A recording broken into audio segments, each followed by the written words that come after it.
ಜಯತಿ ಪರಾಶರಸೂನುಃ ಸತ್ಯವತೀ ಹೃದಯನಂದನೋ ವ್ಯಾಸಃ ಯಸ್ಯ ಆಸ್ಯ ಕಮಲಗಲಿತಂ ವಾङ्ಮಯಮೃತಂ ಜಗತ್ಪಿಬತಿ. ಭುಜಗಭೋಗಾಭಮುದ್ಯಮ್ಯ ಹೃದ್ಯಂ ನಿಜಭುಜಂ ದಕ್ಷಿಣಂ ಲಕ್ಷಣಾಢ್ಯಂ ಲಲಿತಮುದ್ರಿಕ್ತವಿಜ್ಞಾನಮುದ್ರಂ ಭಜ ಭಜ ಅನಂತಮಿತ್ಯಾಲಪಂತಂ ಪ್ರಣತವಾನ್ ಪ್ರಾಣಿನಾಂ ಪ್ರಾಣಭೂತಂ ಪ್ರಣತಿಭಿಃ ಪ್ರಣಯೇ ಪೂರ್ಣಬೋಧಂ. ಭವದವೋಷ್ಣೇನ ತಾತಪ್ಯಮಾನಾನ್ ಭುವಿ ಪರಂ ನಾಥಮಪ್ರೇಕ್ಷಮಾಣಾನ್ ಭುವನಮನ್ಯೇನ ಚ ಅನ್ಯೇನ ದೋಷ್ಣ ಭವತು ಭೀರ್ಮಾ ಇತಿ ನಃ ಸಾಂತ್ವಯಂತಂ. ಪ್ರಣತವಾನ್ ಪ್ರಾಣಿನಾಂ ಪ್ರಾಣಭೂತಂ ಪ್ರಣತಿಭಿಃ ಪ್ರಣಯೇ ಪೂರ್ಣಬೋಧಂ. ನನ್ನ ಅಧ್ಯಾತ್ಮ ಬಂಧುಗಳೇ, ಆಚಾರ್ಯರ ಸ್ತೋತ್ರದ 7 ಪದ್ಯಗಳನ್ನು, ಒಂದು ಸ್ತೋತ್ರದ ಅವನ ಶ್ರೀಪತಿರ ಪ್ರತಿರಧಿಕೇಶಾದಿಭವಾದೆ ಕರುಣಾಪೂರ್ಣ ವರಪ್ರಜಚರಿತಂ ಜ್ಞಾಪಯ ಮೇತೆ ಅನ್ನುವ ಪದ್ಯ, ಸ್ತೋತ್ರದ 7 ಪದ್ಯಗಳನ್ನು ನಾವು ನಿನ್ನೆ ನೋಡಿದ್ದೆವು. ಇದರ ಮುಂದೆ ಇನ್ನು ಆಚಾರ್ಯರು ಭಗವಂತನ ಸಮಷ್ಟಿಯಾದಂಥ ಸ್ತೋತ್ರವನ್ನು ಮುಗಿಸಿ ಪಾದದಿಂದ ಕೇಶದ ತನಕ ಭಗವಂತನ ಸ್ತೋತ್ರವನ್ನು ಮುಂದಿನ ಮಂತ್ರಗಳಲ್ಲಿ ಮಾಡ್ತಾರೆ. ಹಿಂದೆ ಭಗವಂತನ ಪಾದಾದಿ ಕೇಶಾಂತ ವರ್ಣನೆ ಹಿಂದೊಂದು ಬಂದಿತ್ತು. ಅಲ್ಲಿಯೂ ಭಗವಂತನ ಪಾದಾದಿ ಕೇಶಾಂತ ಸ್ವರೂಪ ವರ್ಣನೆ ಬಂದಿತ್ತು. ಆವಾಗ ನಾನು ಒಂದು ಮಾತು ಹೇಳಿದ್ದೆ, ಸಂಸ್ಕೃತದಲ್ಲಿ ಒಂದು ನಿಯಮ ಇದೆ, ವರ್ಣನೆ ಮಾಡುವಾಗ ಮನುಷ್ಯರನ್ನ ಅಥವಾ ನಮ್ಮ ಸಮಾನ ಸ್ಕಂಧರನ್ನ ವರ್ಣನೆ ಮಾಡುವಾಗ ತಲೆಯಿಂದ ಪಾದದ ತನಕ ವರ್ಣಿಸುವುದು, ನಮಗಿಂತ ಉತ್ತಮರನ್ನು ವರ್ಣನೆ ಮಾಡುವಾಗ ಪಾದದಿಂದ ತಲೆಯ ತನಕ ವರ್ಣಿಸುವುದು. ಅದಕ್ಕೆ ಸಹಜವಾದ ಕಾರಣ, ನಾವು ನಮ್ಮ ಸಮಾನ ಸ್ಕಂಧರನ್ನ ಕಣ್ಣಿಗೆ ಕಣ್ಣಿಟ್ಟು ನೋಡ್ತೇವೆ. ನಾವು ಮೊದಲು ನೋಡುವುದು ಅವರ ಮುಖವನ್ನ, ಅವರ ತಲೆಯನ್ನ. ನಮ್ಮಿಂದ ಉತ್ತಮರನ್ನ ನಾವು ನೋಡುವಾಗ ಕಣ್ಣಿಗೆ ಕಣ್ಣಿಟ್ಟು ನೋಡುವುದಿಲ್ಲ, ಅವರಿಗೆ ನಮಸ್ಕಾರ ಮಾಡೋದಕ್ಕೋಸ್ಕರ ತಲೆಬಾಗಿ ನಿಂತಿರ್ತೇವೆ. ನಮ್ಮ ಕಣ್ಣಿಗೆ ಬೀಳುವುದು ಅವರ ಪಾದ. ಹಾಗಾಗಿ ದೊಡ್ಡವರನ್ನು ವರ್ಣನೆ ಮಾಡುವಾಗ ಪಾದದಿಂದ ವರ್ಣನೆ ಮಾಡಬೇಕು. ಎಲ್ಲ ವಿಷ್ಣು ಸ್ತುತಿಯೂ ಕೂಡ ಪಾದದಿಂದ ಭಗವಂತನ ವರ್ಣನೆಯಿಂದಲೇ ಪ್ರಾರಂಭವಾಗುತ್ತೆ. ಆ ಸಂಪ್ರದಾಯ ಅನ್ನೋದು ಬಹಳ ಹಿಂದಿನಿಂದ ಬಂದಿರತಕ್ಕಂಥದ್ದು. ಶಂಕರಾಚಾರ್ಯರು ಬರೆದಂತಹ ಒಂದು ವಿಷ್ಣು ಸ್ತುತಿ ಇದೆ, ಅದರಲ್ಲೂ ಅವರು ವಿಷ್ಣುವನ್ನು ಪಾದಾದಿಯಾಗಿ ವರ್ಣನೆ ಮಾಡ್ತಾರೆ. ತ್ರಿವಿಕ್ರಮ ಪಂಡಿತರು ವಿಷ್ಣು ಸ್ತುತಿ ಬರೆದಿದ್ದಾರೆ, ಅದರಲ್ಲೂ ಭಗವಂತನನ್ನು ಹಾಗೆಯೇ ವರ್ಣನೆ ಮಾಡಿದ್ದಾರೆ. ಆಚಾರ್ಯರು ಮಾಡಿರತಕ್ಕಂಥ ದ್ವಾದಶ ಸ್ತುತಿಯಲ್ಲಿ ಬಂದಿರತಕ್ಕಂಥ 2 ಭಗವಂತನ ರೂಪವರ್ಣನೆಯಲ್ಲೂ ಪಾದಾದಿಯಾಗಿ ಆ ವರ್ಣನೆ ಬಂದಿದೆ. ಮೊದಲು ಭಗವಂತನ ಪಾದವನ್ನ ಈ 8ನೆಯ ಪದ್ಯ ಹೇಳ್ತದೆ. ತರುಣಾದಿತ್ಯ ಸವರ್ಣಕ ಚರಣಾಬ್ಜಾಮಲ ಕೀರ್ತೆ ಕರುಣಾಪೂರ್ಣ ವರಪ್ರದ ಚರಿತಂ ಜ್ಞಾಪಯ ಮೇತೆ ಅಂತ. ಇದರ ಲಯದ ಜೊತೆಗೆ ಇಲ್ಲಿ ಬಂದಿರತಕ್ಕಂಥ ಸಮಾನ ಶಬ್ದಗಳ ಒಂದು ಅನುರಣನ. ತರುಣಾದಿತ್ಯ ಸವರ್ಣಕ ಚರಣಾಬ್ಜಾಮಲ ಕೀರ್ತೆ ಕರುಣಾಪೂರ್ಣ, 3 ಪಾದದಲ್ಲಿ ಒಂದು ಕಡೆ ತರುಣ, ಒಂದು ಕಡೆ ಚರಣ, ಒಂದು ಕಡೆ ಕರುಣ ಅಂತ ಶಬ್ದಗಳು ಬಂದು ಆ ಲಯದಲ್ಲಿ ಒಂದು ಹೊಸ ಒಂದು ಸೊಬಗನ್ನ, ಕಿವಿಗೆ ಆ ಶಬ್ದಗಳ ಅನುರಣನದಿಂದ ಒಂದು ಹೊಸ ಅನುಭವವನ್ನು ಬರುವಂತೆ ಈ ಪದ್ಯ ಇದೆ.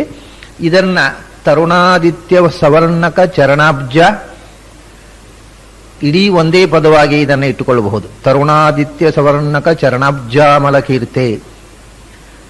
ಆಮೇಲೆ ತರುಣಾದಿತ್ಯ ಸವರ್ಣಕ ಚರಣಾಬ್ಜ ಅಮಲ ಕೀರ್ತೆ ಅಂತ 2 ಪದವಾಗಿ ವಿಂಗಡಿಸುವುದು. ಇದು 2 ಪ್ರಸಿದ್ಧವಾದ ಅರ್ಥ. ಆಮೇಲೆ ಇನ್ನೂ ಅದನ್ನ ಖಂಡವಾಗಿ ತುಂಡು ತುಂಡಾಗಿ ಬೇರೆ ರೀತಿಯ ವಿಶೇಷಗಳು ಮಾಡುವಂತಹದ್ದನ್ನು ನಾವು ಮುಂದೆ ನೋಡೋಣ.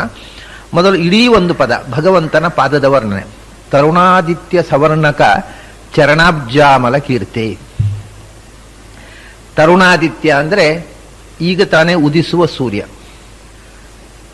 ಆ ತರುಣಾದಿತ್ಯನಂತೆ ಸವರ್ಣಕ, ಅದಕ್ಕೆ ಸಮಾನವಾದ ಬಣ್ಣ ಅಂದ್ರೆ ಉದಿಸುವ ಸೂರ್ಯನಂತೆ ಹೊಂಬಣ್ಣ, ನಸು ಕೆಂಬಣ್ಣ.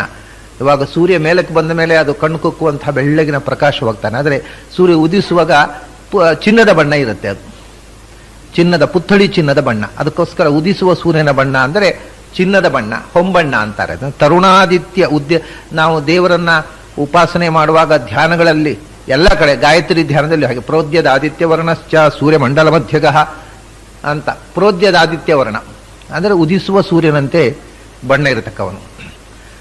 ಅಷ್ಟಾಕ್ಷರದಲ್ಲೂ ಅಷ್ಟೇ, ಉದ್ಯದ್ ಭಾಸ್ವತ್ ಸಮಾಭಾಸ, ಉದಿಸುವ ಭಾಸ್ವಂತನಂತೆ ವರ್ಣ ಅಂದರೆ ಉದಿಸುವ ಸೂರ್ಯನ ಬಣ್ಣ ಮಂತ್ರಗಳ ಧ್ಯಾನದಲ್ಲಿ ಬಹಳ ಮಹತ್ವದ್ದು.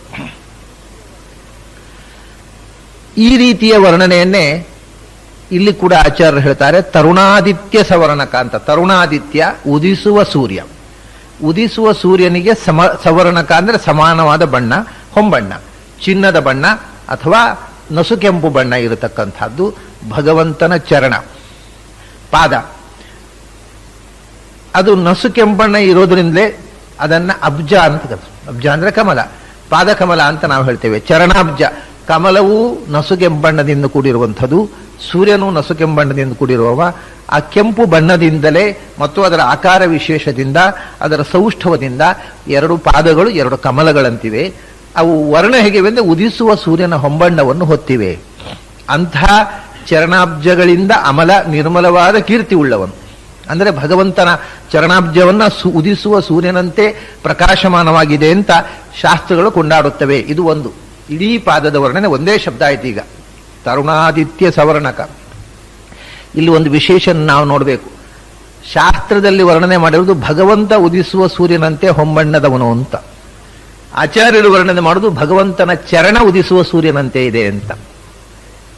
ಇದರ ಉದ್ದೇಶ ಏನು ಅಂದರೆ ಭಗವಂತನಿಗೂ ಭಗವಂತನ ಪಾದಕ್ಕೂ ಅವನ ರೂಪಕ್ಕೂ ಅವನ ಅವಯವಕ್ಕೂ ಯಾವ ರೀತಿಯ ಭೇದವೂ ಇಲ್ಲ. ಅದರಿಂದ ಭಗವಂತ ಉದಿಸುವ ಸೂರ್ಯನಂತೆ ಹೊಂಬಣ್ಣದವಾದರೂ ಒಂದೇ, ಭಗವಂತನ ಪಾದ ಉದಿಸುವ ಸೂರ್ಯನಂತೆ ಹೊಂಬಣ್ಣವುಳ್ಳದ್ದು ಅಂದರೂ ಒಂದೇ. ಅದಕ್ಕೋಸ್ಕರ ಆಚಾರ್ಯರು ಇಡೀ ರೂಪಕ್ಕೆ ಹೇಳಿದ್ದನ್ನ ಒಂದು ಏಕದೇಶಕ್ಕೆ ಅನ್ವಯಿಸಿ ಹೇಳ್ತಾರೆ. ಹೀಗೆ ತರುಣಾದಿತ್ಯ ಸವರ್ಣಕ, ಉದಿಸುವ ಸೂರ್ಯನಿಗೆ ಸಮಾನವಾದ ಹೊಂಬಣ್ಣವುಳ್ಳ ಚರಣಾಬ್ಜ, ಕಾಲುಗಳೆಂಬ ತಾವರೆ ಹೂಗಳು, ಅದರಿಂದ ಅಮಲ ನಿರ್ಮಲವಾದ ಕೀರ್ತಿ, ಶಾಸ್ತ್ರಗಳಲ್ಲಿ ಗುಣಗಾನ ಮಾಡಲ್ಪಟ್ಟವನು. ಇದು ಇಡೀ ಒಂದು ಶಬ್ದ ಆಯಿತು.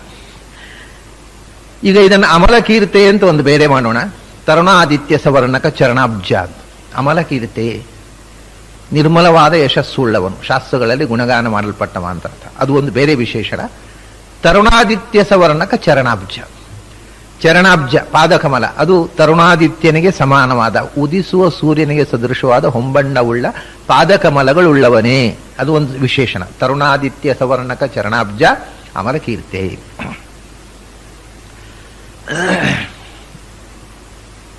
ಆಮೇಲೆ ಅಬ್ಜ ಅಮಲ ಕೀರ್ತೆ ಅನ್ನೋದು ಒಂದು. ತರುಣಾದಿತ್ಯ ಸವರ್ಣಕ ಚರಣ ಅಷ್ಟೇ ಒಂದು ಪದ. ಅಬ್ಜಾಮಲ ಕೀರ್ತೆ ಅಂತ ಒಂದು ಪದ. ಅಬ್ಜ ಅಂತ ಅನ್ನೋದಕ್ಕೆ ಸಂಸ್ಕೃತದಲ್ಲಿ ಕಮಲ ಅಂತ ಒಂದು ಅರ್ಥ ಹೇಳಿದೆ ನಾನು. ಕಮಲದಂತೆ ಸ್ವಚ್ಛವಾದ ಕೀರ್ತಿ ಉಳ್ಳವ ಅಂತ ಮೇಲು ನೋಟಕ್ಕೆ ಕಾಣುವ ಅರ್ಥ. ಇನ್ನೊಂದು ವಿಶೇಷವಾದ ಅರ್ಥ ಇದೆ. ಕಮಲ ಅಬ್ಜ ಅಂತಂದ್ರೆ ಸಂಸ್ಕೃತದಲ್ಲಿ ಚಂದ್ರ, ಅಬ್ಜ ಅಂದ್ರೆ ಸಂಸ್ಕೃತದಲ್ಲಿ ಚತುರ್ಮುಖ ಬ್ರಹ್ಮ. ಅದ್ಭ್ಯ ಸಂಭೂತೋ ಹಿರಣ್ಯಗರ್ಭ ಇತ್ಯಷ್ಟೌ, ಅದ್ಭ್ಯ ಸಂಭೂತ ಹಿರಣ್ಯಗರ್ಭ ಅಂತ. ಅದರಿಂದ ಅಬ್ಜ ಅಂದರೆ, ಅಪ್ಪು ಅಂದರೆ ಕರ್ಮ ಮತ್ತು ಪಂಚಭೂತಗಳು. ಪಂಚಭೂತಗಳ ಸೂಕ್ಷ್ಮಾವಸ್ಥೆಯಿಂದ ಪುಣ್ಯ ಪ್ರಾರಬ್ಧ ಕರ್ಮದಿಂದ ಚತುರ್ಮುಖನ ಸೃಷ್ಟಿ ಆಯಿತು. ಅದರಿಂದ ಚತುರ್ಮುಖ ಅಪ್ಪಿನಿಂದ ಸೃಷ್ಟನಾದ, ಅಪ್ಪಿನಿಂದ ಹುಟ್ಟಿದವ ಅಬ್ಜ. ಚತುರ್ಮುಖ ಬ್ರಹ್ಮನಿಗೆ ಅಬ್ಜ ಅಂತ ಹೆಸರು ವೇದದಲ್ಲಿ ಹೇಳಿದ್ದಾರೆ. ಹಾಗಾದ್ರೆ ಅಬ್ಜಾಮಲ ಕೀರ್ತಿ ಅಂದರೆ, ಅಬ್ಜ ಅಂದ್ರೆ ಚತುರ್ಮುಖ ಬ್ರಹ್ಮ, ಅವನಿಗೆ ಅದು ಅಷ್ಟೇ ಅಲ್ಲ, ಅಪಯೇವ ಸಸರ್ಜಾದವು ತಾಸು ವೀರ್ಯ ವಾಸೃಜತ್ ತದಂಡಂ ಅಭವದ್ಧೈಮಂ ಸಹಸ್ರಾಂಶ ಸಮಪ್ರಭಂ. ಭಗವಂತ ಮೊದಲು ಸೃಷ್ಟಿಗೆ ಪೂರ್ವದಲ್ಲಿ ನೀರನ್ನು ಸೃಷ್ಟಿ ಮಾಡಿದಂತೆ. ಆ ನೀರಿನಲ್ಲಿ ಬ್ರಹ್ಮಾಂಡದ ಸೃಷ್ಟಿ, ಅದೇ ಬ್ರಹ್ಮಾಂಡವೇ ಚತುರ್ಮುಖನ ಶರೀರ, ಆ ನೀರಿನಲ್ಲಿ ಹುಟ್ಟಿದವ ಅಂತ. ಹಾಗಾಗಿ ಚತುರ್ಮುಖನಿಗೆ ಅಬ್ಜ ಅಂತ ಹೆಸರು. ಚತುರ್ಮುಖನಿಗೆ ಅಮಲವಾದ ಕೀರ್ತಿಯನ್ನು ಕೊಟ್ಟವ ಅಬ್ಜಾಮಲ ಕೀರ್ತಿ. ಚತುರ್ಮುಖನಿಗೆ ಜೀವ ಗಣಗಳಲ್ಲೇ ಸರ್ವಶ್ರೇಷ್ಠ, ಸರ್ವಜೀವ ನಿಯಾಮಕ, ಸರ್ವಜೀವಾಭಿಮಾನಿ ಅಂತನತಕ್ಕಂಥ ಅತ್ಯಂತ ಶ್ರೇಷ್ಠವಾದ ಪದವಿಯನ್ನು ಕೊಟ್ಟವ. ಅದರಿಂದ ಅಬ್ಜನಿಗೆ ಅಮಲವಾದ ಕೀರ್ತಿಯನ್ನು, ಅಂದರೆ ಚತುರ್ಮುಖ ಬ್ರಹ್ಮನಿಗೆ ಅಪೂರ್ವವಾದಂತಹ ಕೀರ್ತಿಯನ್ನು ಕೊಟ್ಟವ. ಆಮೇಲೆ ಅಬ್ಜಾಮಲ ಕೀರ್ತಿ ಅಂತಂದ್ರೆ, ಅಬ್ಜ ಅಂದ್ರೆ ಇನ್ನೊಂದರ್ಥ ಚಂದ್ರ ಅಂತ. ಅಬ್ಜೋ ಜೈವಾತೃಕ ಅಂತ ಕೋಶ. ಅಬ್ಜ ಅಂದ್ರೆ ಚಂದ್ರ. ಯಾಕೆಂದ್ರೆ ಸಮುದ್ರ ಮಥನ ಮಾಡುವಾಗ ಸಮುದ್ರದ ನೀರಿನಿಂದ ಚಂದ್ರ ಹುಟ್ಟಿದ ಅಂತ ಅನ್ನತಕ್ಕಂಥದ್ದು. ಹಾಗಾಗಿ ಚಂದ್ರನಿಗೆ ಅಬ್ಜ ಅಂತ ಹೆಸರು. ಚಂದ್ರನಿಗೆ ಅಮಲವಾದ ಕೀರ್ತಿಯನ್ನು ಕೊಟ್ಟವ ಅಬ್ಜಾಮಲ ಕೀರ್ತಿ. ಚಂದ್ರನಿಗೇನು ಕೀರ್ತಿ ಅಂದರೆ, ಸಾಮಾನ್ಯ ಹೇಗೆ ಸೂರ್ಯನಂತೆ ಪ್ರಕಾಶಮಾನನಾಗಿರತಕ್ಕವ ಭಗವಂತ ಅನ್ನೋದು ಧ್ಯಾನ ಆದರೆ, ಚಂದ್ರೌಘ ಕಾಂತಿ ಮಮೃತೋರು ಕರೆಯಿರು ಜಗಂತಿ ಅಂತ, ಚಂದ್ರನಂತೆ ಚಂದ್ರಿಕೆಯಂತೆ ತಂಪಾದ ಪ್ರಕಾಶವುಳ್ಳವ ಅಂತ. ಅಷ್ಟೇ ಅಲ್ಲದೆ ಚಂದ್ರಮಂಡಲದಲ್ಲಿ ಸನ್ನಿಹಿತನಾದಂತಹ ಧನ್ವಂತರಿಯನ್ನು ನಾವು ಧ್ಯಾನ ಮಾಡಬೇಕು. ಹಾಗಾಗಿ ತಾನು ಧನ್ವಂತರಿ ರೂಪದಿಂದ ಚಂದ್ರನಲ್ಲಿ ಸನ್ನಿಹಿತನಾಗಿ ಚಂದ್ರನಿಗೆ ಅಪೂರ್ವವಾದ ಕೀರ್ತಿಯನ್ನು ಕೊಟ್ಟವ, ಭಗವಂತನ ಸನ್ನಿಧಾನ ವಿಶೇಷಕ್ಕೆ ಪಾತ್ರನಾದವ. ಅವನು ಧನ್ವಂತರಿ ಅದರಲ್ಲಿರೋದು ಅಷ್ಟೇ ಅಲ್ಲ, ಧನ್ವಂತರದಲ್ಲಿ ಇರೋದ್ರಿಂದ ಚಂದ್ರನಿಗೆ ಒಂದು ವಿಶೇಷ ಶಕ್ತಿ ಬಂತು. ಏನು ಅಂದರೆ ಎಲ್ಲ ಗಿಡಮೂಲಿಕೆಗಳು ಚಂದ್ರನ ಬೆಳದಿಂಗಳಿನಿಂದ ಶಕ್ತಿಯನ್ನು ಪಡೆಯುವು. ಅವನು ಅದರಿಂದ ಅವನಿಗೆ ಸೋಮ ಅಂತ ಹೆಸರು ಬಂತು. ಲತಾ ಎಲ್ಲ ವನಸ್ಪತಿಗಳಿಗೆ ಅವನ ಅಭಿಮಾನಿ ಸೋಮ. ಹಾಗಾಗಿ ನಾವು ಉಪಯೋಗಿಸ್ತಕ್ಕಂಥ ಎಲ್ಲ ಔಷಧದ ಬೇರುಗಳು ಕೂಡ ಅದರ ಅಭಿಮಾನಿ ದೇವತೆ ಚಂದ್ರ.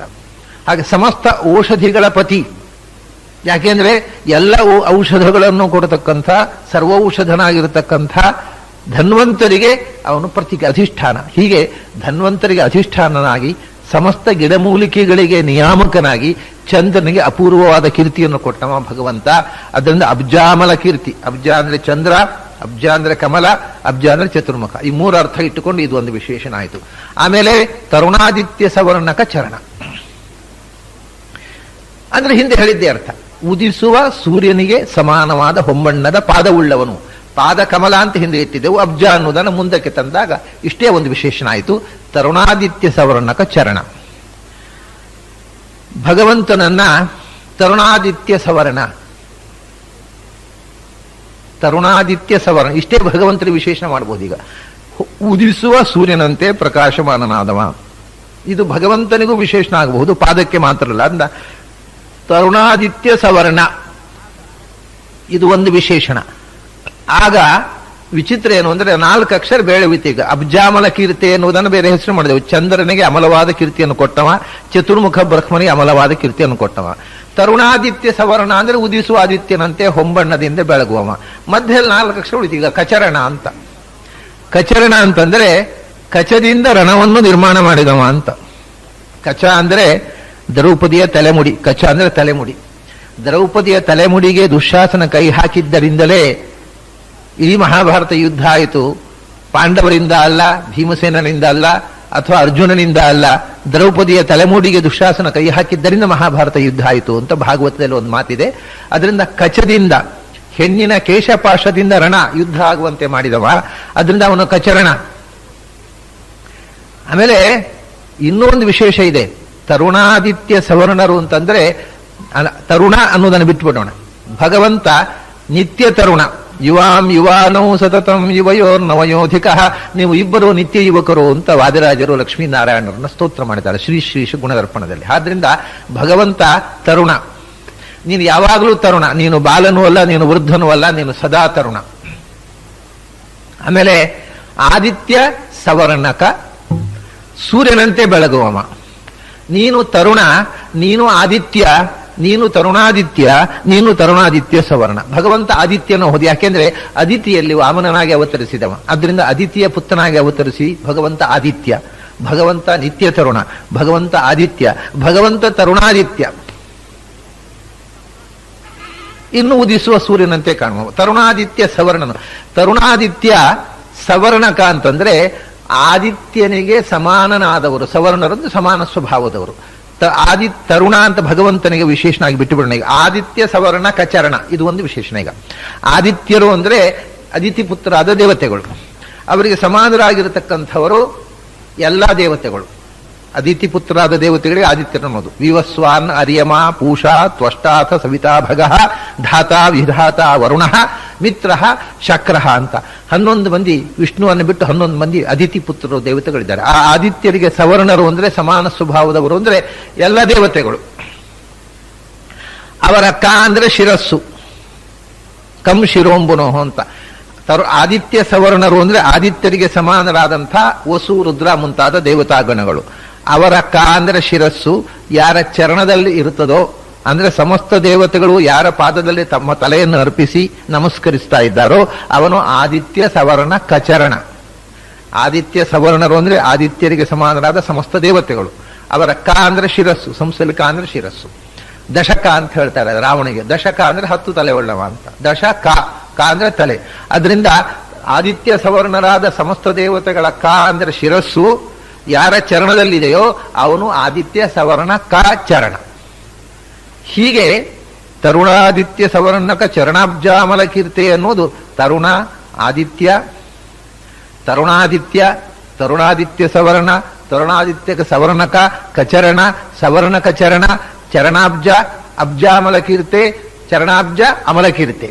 ಹೀಗೆ ಹೇಗೆ ಪದಚ್ಛೇದ ಮಾಡಿದರೆ ಹಾಗೆ ಭಗವಂತನ ಗುಣವನ್ನು ಹೇಳತಕ್ಕಂಥ ಒಂದು ವಿಶೇಷವಾಗಿ ಇದು ರೂಪುಗೊಂಡಿತು. ಭಗವಂತನ ಪಾದದ ವರ್ಣನೆ ವಿಶೇಷವಾದ ಉದ್ದೇಶ. ಅಂಥ ಕರುಣಾಪೂರ್ಣ ವರಪ್ರದ ಚರಿತಂ ಜ್ಞಾಪಯಮೇತೆ ಅಂತನ್ನುವಂಥ ಮಾತು ಪುನಃ ಕೋರಸ್ಸಾಗಿ ಹೇಳುವಂಥದ್ದು. ನಿನ್ನೆ ನಾವು ಅದನ್ನು ವಿವರಿಸಿದ್ದೇವೆ.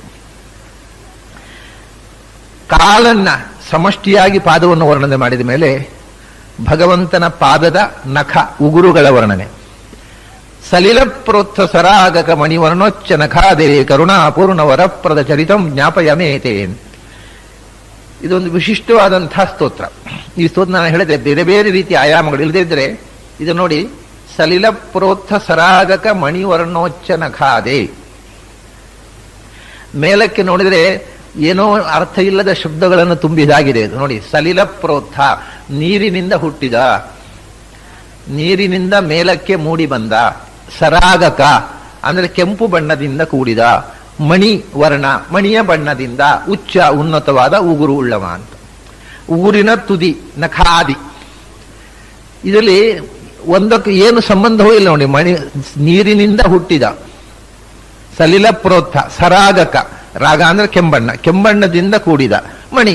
ನೀರಿನಲ್ಲಿ ಹುಟ್ಟಿದ ಕೆಂಬಣ್ಣದಿಂದ ಕೂಡಿದ ಮಣಿ ಅಂದರೆ ಏನು ಅಂದ್ರೆ ಸಲಿಲ ಪ್ರೋತ್ಥ ಅಂದ್ರೆ ನೀರಿನಿಂದ ಹುಟ್ಟಿದ್ದು ಅಂದ್ರೆ ಕಮಲ.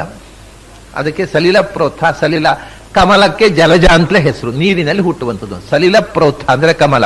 ಕಮಲದ ಸಮಾನವಾದ ಬಣ್ಣವುಳ್ಳ ಮಣಿ ಅಂದ್ರೆ ಕೆಂದಾವರಿಗೆ ಸಮಾನವಾದ ಮಣಿ ಅಂದ್ರೆ ಕೆಂಪು ಮಣಿ.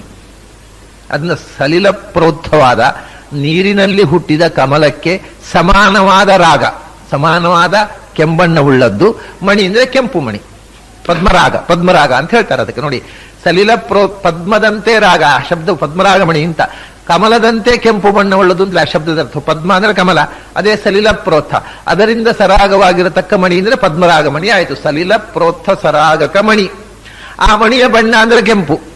ಅಂಥ ಬಣ್ಣವುಳ್ಳ ಉಚ್ಚ ಉನ್ನತವಾದ ನಖ ಆದಿ, ನಖದ ತುದಿ ಉಗುರು ಉಳ್ಳವ.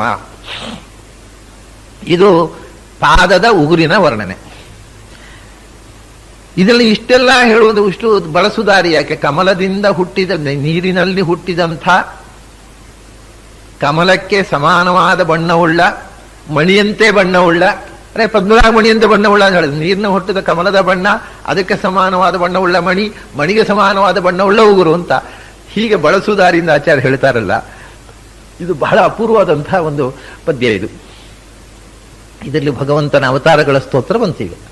ಕಮಲ ಸಲಿಲ ಪ್ರೋತ್ಥ ಅಂದ್ರೆ ನೀರಿನಿಂದ ಬಂದವ ಅಂತ. ಯಾರು? ಬಹಳ ಸುಲಭ. ಮತ್ಸ್ಯ, ಕೂರ್ಮ, ವರಾಹ ಮೂರೂ ನೀರಿನಲ್ಲಿ ಮೂಡಿ ಬಂದದ್ದು. ಅದನ್ನು ನಾವು ಮೊದಲನೇ 3 ರೂಪವನ್ನು ತಗೊಳ್ಬಹುದು. ಮೊದಲನೇ ರೂಪ ಅಂತೂ ನೀರಿನಲ್ಲಿ ಬಂದವ, ಸಲಿಲ ಪ್ರೋತ್ಥ. ಹೀಗೆ ಬೇರೆ ಬೇರೆ ಅರ್ಥಗಳಿಗೋಸ್ಕರ ಹೀಗೆ ವಿಶೇಷಣಗಳು ಹಾಕ್ತಾರೆ ಆಚಾರ್ಯ. ಸಲಿಲ ಪ್ರೋತ್ಥ ನೀರಿನಿಂದ ಮೂಡಿ ಬಂದವನೇ. ಸಲಿಲ ಜಾತ ಅಂತ ಹೇಳಲಿಲ್ಲ.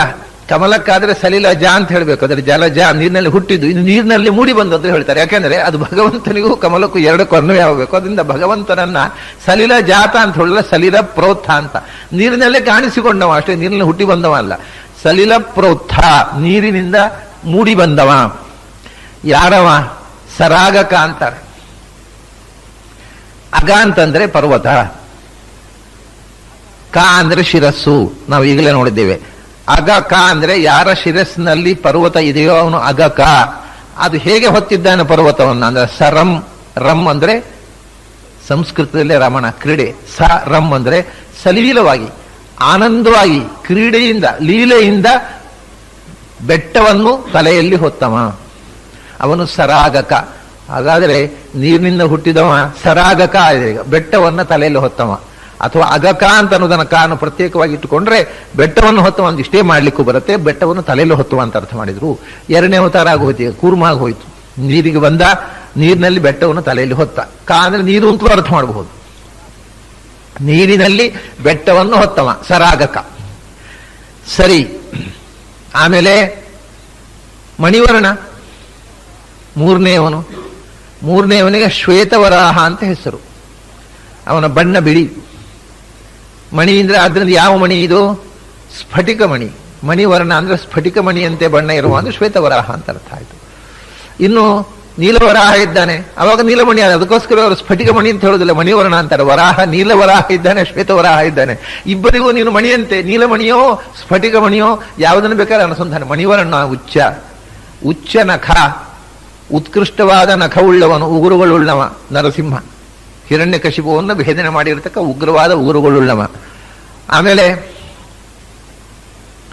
ದ್ವಾದಶ ಆದಿತ್ಯರಿಗೆ ಆದಿ ರಕ್ಷಕನಾಗಿ ಕಾರಣಪುರುಷನಾಗಿರತಕ್ಕವ ವಾಮನ, ಅವನು ಆದಿ. ಹೀಗೆ ಪಂಚರೂಪಗಳನ್ನು ಇಲ್ಲಿ ಹೇಳಿದ್ದಾರೆ. ಅಥವಾ ನಖಾದಿಯನ್ನು ಒಂದೇ ಶಬ್ದ ಮಾಡಬಹುದು. ನಖದಿಂದ ಆದಿ ಅಂದರೆ ಅತ್ತಿ, ಭಕ್ಷಣ ಮಾಡುವನು. ಉಗುರಿನಿಂದ ಶತ್ರುವನ್ನು ಸಂಹಾರ ಮಾಡಿದವ ನಖಾದಿ. ಉಚ್ಚ ನಖ ಆದೆ ಅಂತ ಬೇರೆ ಬೇರೆಯೂ ಮಾಡಬಹುದು, ಒಂದೇನೂ ಮಾಡಬಹುದು. ಹೀಗೆ ಸಲಿಲ ಪ್ರೋತ್ಥ, ಸರಾಗಕ, ಮಣಿವರ್ಣ, ಉಚ್ಚನಖ ಆದೆ ಅಂತ ಸಂಬೋಧನೆ ಮಾಡಿದರೆ ಭಗವಂತನ 10 ಅವತಾರಗಳು 5 ಅವತಾರಗಳು ಇಲ್ಲಿ ಬಂದು ಹೋಯಿತು. ಮತ್ಸ್ಯ, ಕೂರ್ಮ, ವರಾಹ, ನರಸಿಂಹ, ವಾಮನ. ಆಮೇಲೆ ಕಜ, ತೂಣಿ, ನಿಭಪಾವನ. ಇದನ್ನ ಮುಂದೆ ಇದರ ಉತ್ತರಾರ್ಧ ಆಯ್ತಲ್ಲ. ಉತ್ತರಾರ್ಧ ಕರುಣಾಪೂರ್ಣ ವರಪ್ರದ ಜಲಿತಂ ಜ್ಞಾಪಯಮೇತೆ. ಉಗುರಿನ ವರ್ಣನೆ ಆಯಿತು. 10 ಅವತಾರಗಳಲ್ಲಿ 5 ಅವತಾರಗಳ ವರ್ಣನೆ ಆಯಿತು. ಸಲಿಲ ಪ್ರೋತ್ಥ, ಸರಾಗಕ, ಮಣಿವರ್ಣೋಚ್ಚನಖಾದೇ, ಕರುಣಾಪೂರ್ಣ ವರಪ್ರದ ಜಲಿತಂ ಜ್ಞಾಪಯಮೇತೆ. ಕಜ, ತೂಣಿ, ನಿಭಪಾವನ ವರ ಜಂಘಾಮಿತ ಶಕ್ತೆ, ಕರುಣಾಪೂರ್ಣ ವರಪ್ರದ ಚರಿತಂ ಜ್ಞಾಪಯಮೇತೆ. ಇದರ ಈ ಸಹಜವಾದ ಅರ್ಥ ನೋಡೋಣ. ಭಗವಂತನ ಪಾದದ ವರ್ಣನೆ ಆದ್ಮೇಲೆ ಮೊಣಗಾಲಿನ ವರ್ಣನೆ ಮಾಡ್ತಾರೆ. ಜಂಘ ಅಂದ್ರೆ ಮೊಣಗಾಲು. ಅದು ಹೇಗಿದೆ ಭಗವಂತನ ಮೊಣಗಾಲು ಅಂತಂದ್ರೆ ಕಜ ತೂಣಿ ನಿಭ. ಕಜ ತೂಣಿ ನಿಭ. ಕಜ ಅಂತಂದ್ರೆ ಕ ಅಂದ್ರೆ ಭಗವಂತ. ಭಗವಂತನಿಂದ ಜ ಅಂದರೆ ಹುಟ್ಟಿದವನು. ಭಗವಂತನಿಂದ ಹುಟ್ಟಿದವನು ಅಂದರೆ ಮನ್ಮಥ, ಭಗವಂತನ ಮಗ ಮನ್ಮಥ, ಕಾಮ. ಅವನ ತೂಣೀರ ಅಂತಂದ್ರೆ ಬತ್ತಳಿಕೆ, ಬಾಣಗಳನ್ನು ಇಡ್ತಕ್ಕಂಥ ಬೆನ್ನ ಹಿಂದೆ ಇಟ್ಟುಕೊಳ್ತಾರಲ್ಲ ಬತ್ತಳಿಕೆ. ಆ ಮನ್ಮಥನ ಬತ್ತಳಿಕೆಯಂತೆ ಇದೆ ಭಗವಂತನ ಮೊಣಗಾಲು ಅಂತ. ಅಂದ್ರೆ ಬತ್ತಳಿಕೆಯಲ್ಲಿ ಯಾವಾಗಲೂ ಶತ್ರುಗಳನ್ನು ಸೋಲಿಸುವ ಬಾಣಗಳಿರ್ತವೆ. ಹಾಗೆ ತನ್ನ ಸೌಂದರ್ಯದಿಂದ ಎಲ್ಲರ ಮನಸ್ಸನ್ನು ಸೂರೆಗೊಳ್ಳತಕ್ಕಂಥದ್ದು ಮನ್ಮಥನ ಬತ್ತಳಿಕೆಯಂತೆ ಇದೆ ಭಗವಂತನ ಮೊಣಗಾಲು ಅಂತ. ಕಜತೂಣಿ ನಿಭ ಪಾವನ ವರಜಂಘ. ಮನ್ಮಥನ ಬತ್ತಳಿಕೆಯಂತೆ ಇರುವ ಪವಿತ್ರವಾದ ಶ್ರೇಷ್ಠವಾದ ಮೊಣಗಾಲುಗಳುಳ್ಳವನು ಮತ್ತು ಅಮಿತ ಶಕ್ತಿ, ಎನೆಯಿಲ್ಲದಂಥ ಶಕ್ತಿ ಸಾಮರ್ಥ್ಯಗಳಿಂದ ತುಂಬಿದವನು ಭಗವಂತ. ಇದು ಭಗವಂತನ ಸ್ವರೂಪದ ಆಕಾರದ ವರ್ಣನೆಯಲ್ಲಿ ಬರತಕ್ಕಂಥ ಸಹಜವಾದಂಥ ಅರ್ಥ. ಕಜತೂಣಿ ನಿಭ ಪಾವನ ವರಜಂಘ ಅಮಿತ ಶಕ್ತಿ. ಈಗ ಇದು ಕಜತೂಣಿ, ಕಜ ಅನ್ನೋದು ಭಗವಂತನ ಒಂದು ವಿಶೇಷಣ ಆಯ್ತು. ಯಾಕೆಂದ್ರೆ ಕ ಅಂತಂದ್ರೆ ಭೃಗು, ಕ ಅನ್ನುವುದಕ್ಕೆ ಕಫ್ ಪ್ರಜಾಪತಿ ದುಷ್ಟ ಅಂತ. ಎಲ್ಲ ಪ್ರಜಾಪತಿಗಳನ್ನ ಕ ಅನ್ನುವ ಶಬ್ದದಿಂದ ಹೇಳ್ತಾರೆ ಸಂಸ್ಕೃತದಲ್ಲಿ. ಮುಖ್ಯವಾಗಿ ಕ ಅಂದರೆ ಪ್ರಜಾಪತಿ ಅಂದ್ರೆ ಚತುರ್ಮುಖ ಬ್ರಹ್ಮ, ಅದರ ನಂತರ ವಾಯುದೇವರು, ಅದರ ನಂತರ ನವ ಪ್ರಜಾಪತಿಗಳು ಮರೀಚಿ, ಅತ್ರಿ, ಅಂಗಿರಸ್ಸು, ಪುಲಸ್ತ್ಯ, ಪುಲಹ, ಕ್ರತು, ಭೃಗು, ವಸಿಷ್ಠ, ದಕ್ಷ. ಇವರು 9 ಜನರನ್ನು ಕ ಅಂತ ಹೇಳ್ತಾರೆ. ಕಕಾರ ಅನ್ನೋದು ಈ ಅದರಲ್ಲಿ ಭೃಗು ಅನ್ನೋನು ಒಬ್ಬ. ಆ ಭೃಗುವಿನ ಕಹ ಅಂದ್ರೆ ಭೃಗು ಪ್ರಜಾಪತಿ ವಂಶದಲ್ಲಿ. ಜ ಅಂದರೆ ಹುಟ್ಟಿದವನು. ಓಹೋ, ಪರಶುರಾಮ ಆಗಿಬಿಟ್ಟ. ಕಜ ಅಂದ್ರೆ ಈಗ ನರಸಿಂಹ ವಾಮನ ತನಕ ಅಲ್ಲಿ ಆಗಿದೆ. ಮತ್ಸ್ಯ, ಕೂರ್ಮ, ವರಾಹ, ನರಸಿಂಹ, ವಾಮನ. ಕಜ ಅಂದ್ರೆ ಪರಶುರಾಮ. ಇನ್ನು ಕ ಅಂದ್ರೆ ಕಶ್ಯಪ ಪ್ರಜಾಪತಿ ಅಂತ ಇಟ್ಕೊಂಡ ಕಜ ಅಂದ್ರೆ ವಾಮನನೂ ಆಗ್ತಾನೆ. ಕಶ್ಯಪ ಆದಿತ್ಯರ ಮಗನಾಗಿ ಹುಟ್ಟಿದಂತಹ ವಾಮನನೂ ಆಗಬಹುದು. ತೂಣಿ ನಿಭ. ತೂಣಿ ನಿಭ ಅಂತಂದ್ರೆ ಈಗ ನಾವು ಕಜ ಅಂದ್ರೆ ಪರಶುರಾಮ ಆಯಿತು. ತೂಣಿ ನಿಭ ಅಂದ್ರೆ ಬತ್ತಳಿಕೆಯನ್ನು ಬೆನ್ನಲ್ಲಿ ಹೊತ್ತು ಶೋಭಿಸುವವನು ಅಂತ ರಾಮಾವತಾರ. ಯಾಕಂದ್ರೆ ಅವನು ಬಾಣದ ಹರಿಯವನು. ತೂಣಿ ಅಂದ್ರೆ ಬೆನ್ನಲ್ಲಿ ಬತ್ತಳಿಕೆ. ಕಾಡಿನಲ್ಲಿ ಹೋಗುವಾಗಲೂ ಅವನ ಕೈಯಲ್ಲಿ ಬತ್ತಳಿಗೆ, ಬಾಣ ಬತ್ತಳಿಕೆ ತಪ್ಪಲಿಲ್ಲ. ರಾಮಾವತಾರ ಅನ್ನೋದು ಯಾವಾಗಲೂ ಧನುಸ್ಸು ಹಿಡ್ಕೊಂಡು ಶತ್ರುಗಳ ಸಂಹಾರಕ್ಕೆ ಕೃಷ್ಣಾವತಾರ ಧನುಸ್ಸನ್ನು ಬಳಸಲಿಲ್ಲ. ಪರಶುರಾಮನೂ ಕೂಡ ತೂಣಿ ನಿಭ ಹೌದು. ಅವನು ಬತ್ತಳಿಕೆಯನ್ನು ಹಿಡ್ಕೊಂಡೇ ಬಾಣ ಪ್ರಯೋಗದಿಂದಲೇ. ಅವನ ಹೆಸರು ಪರಶುರಾಮ, ಆದ್ದರಿಂದ ಅವನನ್ನು ಪರಶಿವನಿಂದಲೇ ಎಲ್ಲರನ್ನು ಸಂಹಾರ ಮಾಡದ ಅಂತ ತಿಳ್ಕೊಂಡಿದ್ದಾರೆ. ಆದರೆ 21 ಬಾರಿ ಕ್ಷತ್ರಿಯ ಸಂಹಾರ ಮಾಡುವಾಗ ಅವನು ಬಾಣಗಳಿಂದ ಶತ್ರುಗಳನ್ನು ಕೊಂದ ಅಂತ ಹೇಳ್ತಾರೆ. ಆಮೇಲೆ ನಮ್ಮ ಪರಶುರಾಮ ಕ್ಷೇತ್ರ ಅಂತ ಹೇಳ್ತೇವೆ. ಸಮುದ್ರ, ಪಶ್ಚಿಮ ಘಟ್ಟದಿಂದ ಸಮುದ್ರವನ್ನ ಪಕ್ಕಕ್ಕೆ ಸರಿಸಿ ಅಲ್ಲಿ ಹೊಸ ನಾಡನ್ನು ನಿರ್ಮಿಸಿದ್ದು ಕೊಡಲಿಯನ್ನು ಬಿಸಾಡಿ ಅಂತ ಬಹಳ ಜನ ಅಂತ ಹೇಳ್ತಾರೆ. ಅದು ತಪ್ಪದು. ಯಾಕೆಂದ್ರೆ ಅಮೂಬುಚದ್ ಬಾಣಕರೇಣ, ವಾದಿರಾಜರು ತೀರ್ಥ ಪ್ರಬಂಧದಲ್ಲಿ ಹೇಳ್ತಾರೆ ಬಾಣವನ್ನು ಬಿಟ್ಟ ಅಂತ. ಅದು ಅವನು ಕೊಡಲಿ ಬಿಸಾಡಿದಲ್ಲ, ಬಾಣ ಬಿಸಾಡಿದ್ದು. ಬಾಣ ಬಿಸಾಡಿದ್ದು ಎಷ್ಟು ದೂರ ಹೋಯ್ತು ಅಷ್ಟು ದೂರಕ್ಕೆ ಸಮುದ್ರ ಸರಿಯಿತು ಅಂತ. ಹಾಗಾಗಿ ಅವನು ಪರಶುರಾಮನೂ ತೂಣಿನಿಭ ಹೌದು. ಆದರೆ ವಿಶೇಷವಾಗಿ ಪರಶುರಾಮನಿಗೆ ಕೊಡಲಿಯ ಜೊತೆಗೆ ಅವನ ವಿಶೇಷಣ, ಕೃಷ್ಣನಿಗೆ ಚಕ್ರದ ಜೊತೆಗೆ ಅವನು ಧನುರ್ಬಾಣಗಳನ್ನು ಹಿಡಿದು ಯುದ್ಧ ಮಾಡಿದ್ದುಂಟು. ಆದರೆ ಅವನು ತೂಣಿಯಿಂದ ಬಾಣ ಬತ್ತಳಿಕೆಯ ಉಲ್ಲೇಖ ಕೃಷ್ಣನಿಗೆ ಕಮ್ಮಿ, ಪರಶುರಾಮನಿಗೆ ಕಮ್ಮಿ. ಅದು ವಿಶೇಷವಾಗಿ ರಾಮಚಂದ್ರ ಯಾವಾಗಲೂ ಕೈಯಲ್ಲಿ ಧನುಸ್ಸು, ರಾಮಚಂದ್ರನ ವಿಗ್ರಹ ನೋಡಿದ್ರೆ ಧನುಸ್ಸು ಮತ್ತು ಬಾಣ ಬತ್ತಳಿಕೆ. ಅದು ರಾಮಚಂದ್ರ ಬಾಣ ಬತ್ತಳಿಕೆ ಇದ್ದ ತಕ್ಷಣ ರಾಮನ ವಿಗ್ರಹ ಅಂತ ಹೇಳಿಬಿಡುತ್ತೇವೆ ನಾವು. ಅದನ್ನ ತೂಣಿ ನಿಭ ಅಂತಂದ್ರು. ಬತ್ತಳಿಕೆಯಿಂದ ಚೆನ್ನಾಗಿ ಶೋಭಿಸುವವ ಅಂದ್ರೆ ರಾಮ. ತೂಣಿ ಅಂದ್ರೆ ಬತ್ತಳಿಕೆ, ತೂಣಿ ಅಥವಾ ತೂಣೀರ ಅಂತಂತಾರೆ, ಅದು ಬತ್ತಳಿಕೆ. ಅದರಿಂದ ನಿಭ ಅಂದ್ರೆ ನಿತರಾಂಭಾತಿ, ಚೆನ್ನಾಗಿ ಶೋಭಿಸುವವ. ಇದು ರಾಮಚಂದ್ರನ ರೂಪ ಆಯ್ತು. ಆಮೇಲೆ ತೂಣಿ ನಿಭ ಆದ್ಮೇಲೆ ರಾಮಚಂದ್ರ ರೂಪ ಆದ್ಮೇಲೆ ಪಾವನ ಅಂತಾರೆ ಕೃಷ್ಣ ರೂಪಕ್ಕೆ. ಕೃಷ್ಣ ರೂಪಕ್ಕೆ ಪಾವನ ಅಂತ. ಯಾಕೆಂದ್ರೆ ಗಾಯತ್ರಿಯಲ್ಲಿ ಕೃಷ್ಣ ರೂಪಕ್ಕೆ ಇರತಕ್ಕಂಥ ಹೆಸರು ಯಹ ಅಂತ. ಧಿಯೋ ಯೋ ನ ಪ್ರಚೋದಯಾತ್, ಯಹ ಅನ್ನತಕ್ಕಂಥದ್ದು ಕೃಷ್ಣ ರೂಪದ ಅಕ್ಷರ. 8ನೇ ಅಕ್ಷರ ಯಹ ಅಂತ. ಅದೇನು ಅಂದ್ರೆ ಯಹ ಅಂದ್ರೆ ಎಂ ಅಂದ್ರೆ ಜ್ಞಾಗತವು, ಜ್ಞಾನದಾನ ಮಾಡಿದಂಥ ರೂಪ ಅಂತ. ಸಮಸ್ತ ವೇದಗಳ ಸಾರಭೂತವಾದ ಗೀತೆಯನ್ನು ಅರ್ಜುನನಿಗೆ ಉಪದೇಶಿಸಿ ಸಮಸ್ತ ವೇದದ ಸಾರವನ್ನು ಉಪದೇಶ ಮಾಡಿದ ರೂಪ ಅಂತ. ಕೃಷ್ಣನ ರೂಪಕ್ಕೆ ಬಹಳ ದೊಡ್ಡ ಒಂದು ವಿಶೇಷಣ. ಗಾಯತ್ರಿ ಹೇಳುವುದು ಅವನು 18 ಅಕ್ಷೋಹಿಣಿ ಯುದ್ಧದಲ್ಲಿ ಸಂಹಾರ ಮಾಡಿದವ, ಅರ್ಜುನನಿಗೆ ಸಾರಥ್ಯ ಮಾಡಿದವ, ಗೋಪಿಕಾಸ್ತ್ರೀಯರನ್ನು ವಿಹಾರ ಮಾಡಿದವ, ಏನೂ ಹೇಳುವುದಿಲ್ಲ, ಅದು ಗೀತೆಯನ್ನು ಉಪದೇಶ ಮಾಡಿದವ ಅಂತ. ಭಗವದ್ಗೀತೆಯನ್ನ ಜಗತ್ತಿಗೆ ನೀಡಿದವ, ಜ್ಞಾನದಾನ ಮಾಡಿದಂತಹ ರೂಪ ಅಂತ. ಅದನ್ನೇ ಇಲ್ಲಿ ಜ್ಞಾನ ಅನ್ನೋದು ನಹಿ ಜ್ಞಾನೇನ ಸದೃಶಂ ಪವಿತ್ರಮೇ ವಿದ್ಯತೆ. ಜ್ಞಾನಕ್ಕೆ ಸದೃಶವಾದ ಪವಿತ್ರ ಯಾವುದು ಅಂದ ಪವನ ಅಂತಂದ್ರೆ ಪವಿತ್ರ. ಆ ಪವಿತ್ರವಾಗಿರತಕ್ಕಂಥ ಜ್ಞಾನವನ್ನು ಕೊಟ್ಟವನು ಪಾವನ ಭಗವಂತ. ಅದು ಒಂದು. ಇನ್ನೊಂದು ಅರ್ಥದಲ್ಲೂ ಪಾವನ ಅವನು. ಭವನ ಅಂದ್ರೆ ನಮ್ಮನ್ನು ಪವನಗೊಳಿಸುವಂತಹದ್ದು, ಅದನ್ನು ಕೊಟ್ಟವ. ಅಷ್ಟೇ ಅಲ್ಲ, ಪವನ ಅಂದ್ರೆ ವಾಯು ಅಂದ್ರೆ ಭೀಮಸೇನ. ಅವನಿಗೆ ಸಂಬಂಧಪಟ್ಟವರು ಭೀಮಸೇನನ ಬಂಧುಗಳು, ಅಣ್ಣ ತಮ್ಮಂದಿರೆಲ್ಲ ಪಾವನರು. ಪವನನ ಸಂಬಂಧವುಳ್ಳವರು ಪಾವನರು. ಅಂದ್ರೆ ಅಣ್ಣನಾಗಿ ಇರಬಹುದು, ತಮ್ಮನಾಗಿ ಇರಬಹುದು, ಯಾವ ರೀತಿಯಿಂದ ಅಂತೂ ಭೀಮಸೇನನ ಬಲ, ಭೀಮಸೇನನ ಬಂಧುಗಳು, ಪವನನಿಗೆ ಸಂಬಂಧಪಟ್ಟವರು ಪಾವನರು. ಅವರನ್ನ ವೃಣೋತಿ, ಸ್ವೀಕರಿಸುವ ಪಾವನವರ. ಹಾಗೂ ಇಟ್ಟುಕೊಳ್ಬಹುದು. ಪಾಂಡವರನ್ನ ಆತ್ಮೀಯರಾಗಿ ಸ್ವೀಕರಿಸಿ, ಮಮ ಪ್ರಾಣಾಹಿ ಪಾಂಡವಾಹ, ಪಾಂಡವರೇ ನನ್ನ ಬಂಧುಗಳು, ನನ್ನ ಉಸಿರು ಪಾಂಡವರೆಂದರೆ ಅಂತ ಪಾಂಡವರ ಪಕ್ಷಪಾತಿಯಂತೆ ನಿಂತು ದುಷ್ಟ ಸಂಹಾರ ಮಾಡಿದವ. ಹಾಗೂ ಅರ್ಥ ಮಾಡಬಹುದು. ಪಾವನ ಇಷ್ಟೇ ಇಟ್ಟುಕೊಂಡು ಕೃಷ್ಣನ ವಿಶೇಷ ಮಾಡಬಹುದು, ಪಾವನವರ ಇಟ್ಟುಕೊಂಡು ಮಾಡಬಹುದು.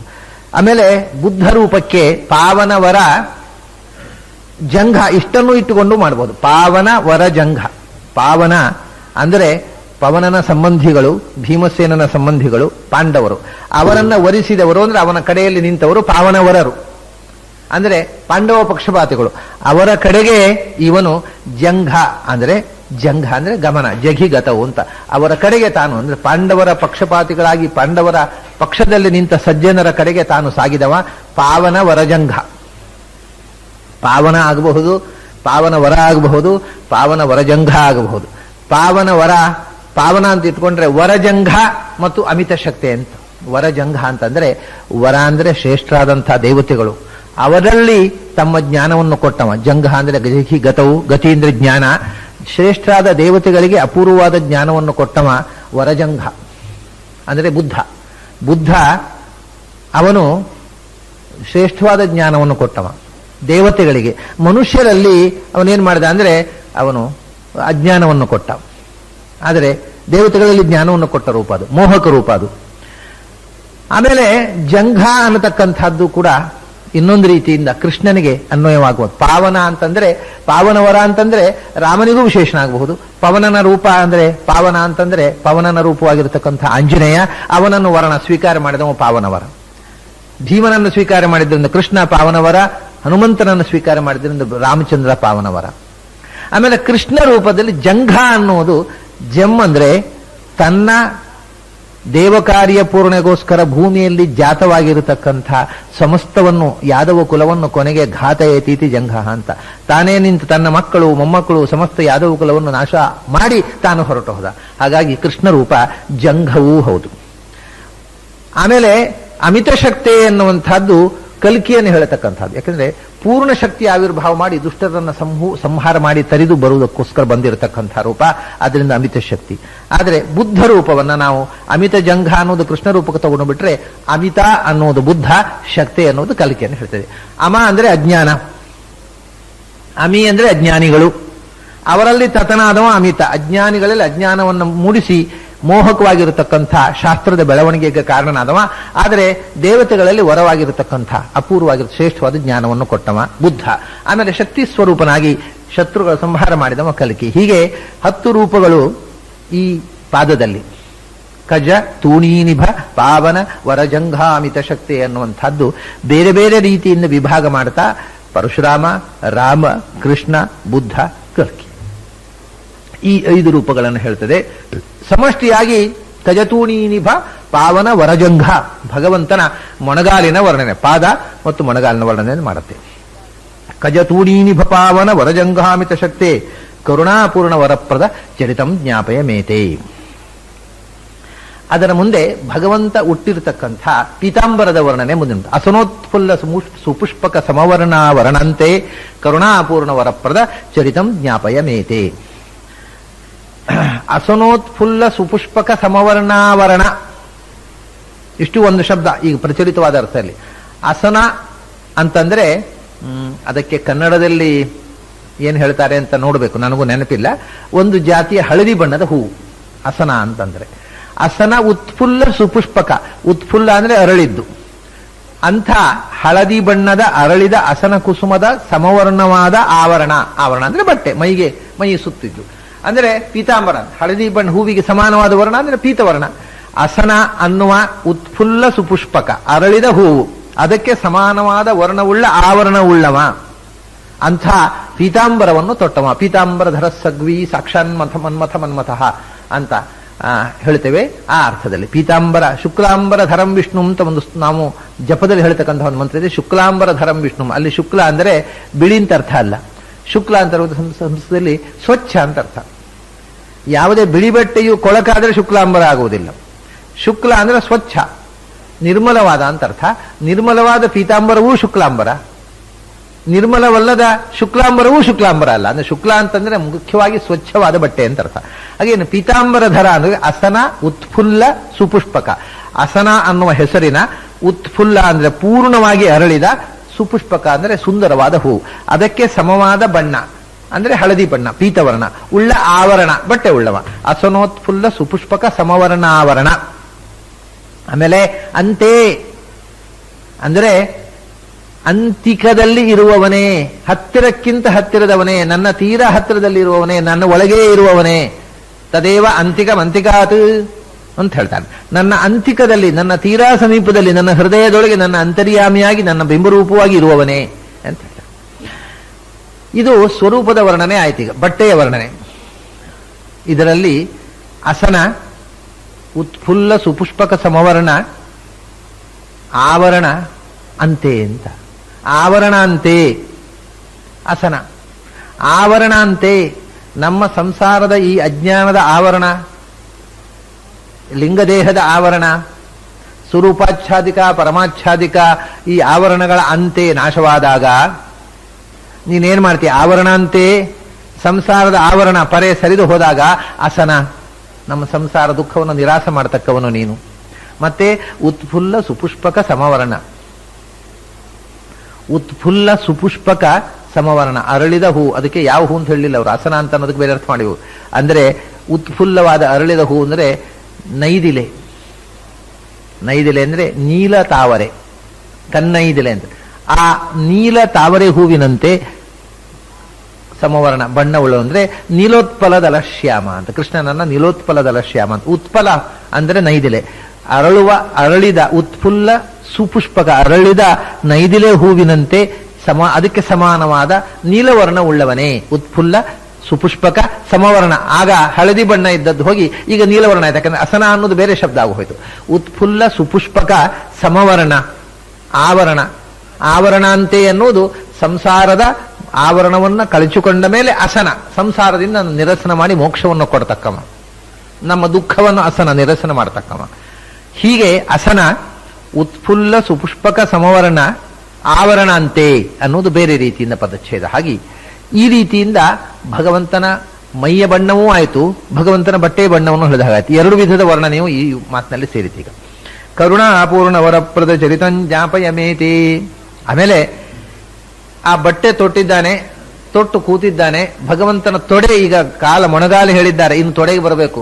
ತೊಡೆಯ ಮೇಲೆ ಬಟ್ಟೆ ಪೀತಾಂಬರ ಸುತ್ತಿದೆ. ಅದರ ಮೇಲೆ ಏನಿದೆ ಅಂದ್ರೆ ಇಭಹಸ್ತ ಪ್ರಭಶೋಭನ ಪರಮೋರುಸ್ಥರ ಮಾಳೆ ಎಂದ್ರು. ಇಭಹಸ್ತ ಪ್ರಭಶೋಭನ ಪರಮೋರುಸ್ಥರ ಮಾಳೆ, ಇಡೀ ಒಂದೇ ಶಬ್ದ ಇದು. ಆಮೇಲೆ ಅದನ್ನು ಒಡೆದು ನೋಡೋಣ. ಮೇಲೆ ಇಭಹಸ್ತ ಪ್ರಭ, ಇಭ ಅಂದ್ರೆ ಆನೆ, ಇಭಹಸ್ತ ಅಂದ್ರೆ ಆನೆಯ ಕೈ ಅಂದ್ರೆ ಸೊಂಡಿಲು, ಅದರ ಪ್ರಭಾ ಅಂದ್ರೆ ಅದರಂತೆ ಶೋಭಿಸುವ, ಅದಕ್ಕೆ ಸಮಾನವಾಗಿ ಶೋಭಿಸುವ ತೊಡೆ. ಭಗವಂತನ ತೊಡೆ ಹೇಗಿದೆ ಅಂದ್ರೆ ಆನೆಯ ಸೊಂಡಿಲಿನ, ಇದು ಕರಿಕರೋರು ಅಂತ ಸಾಮಾನ್ಯವಾಗಿ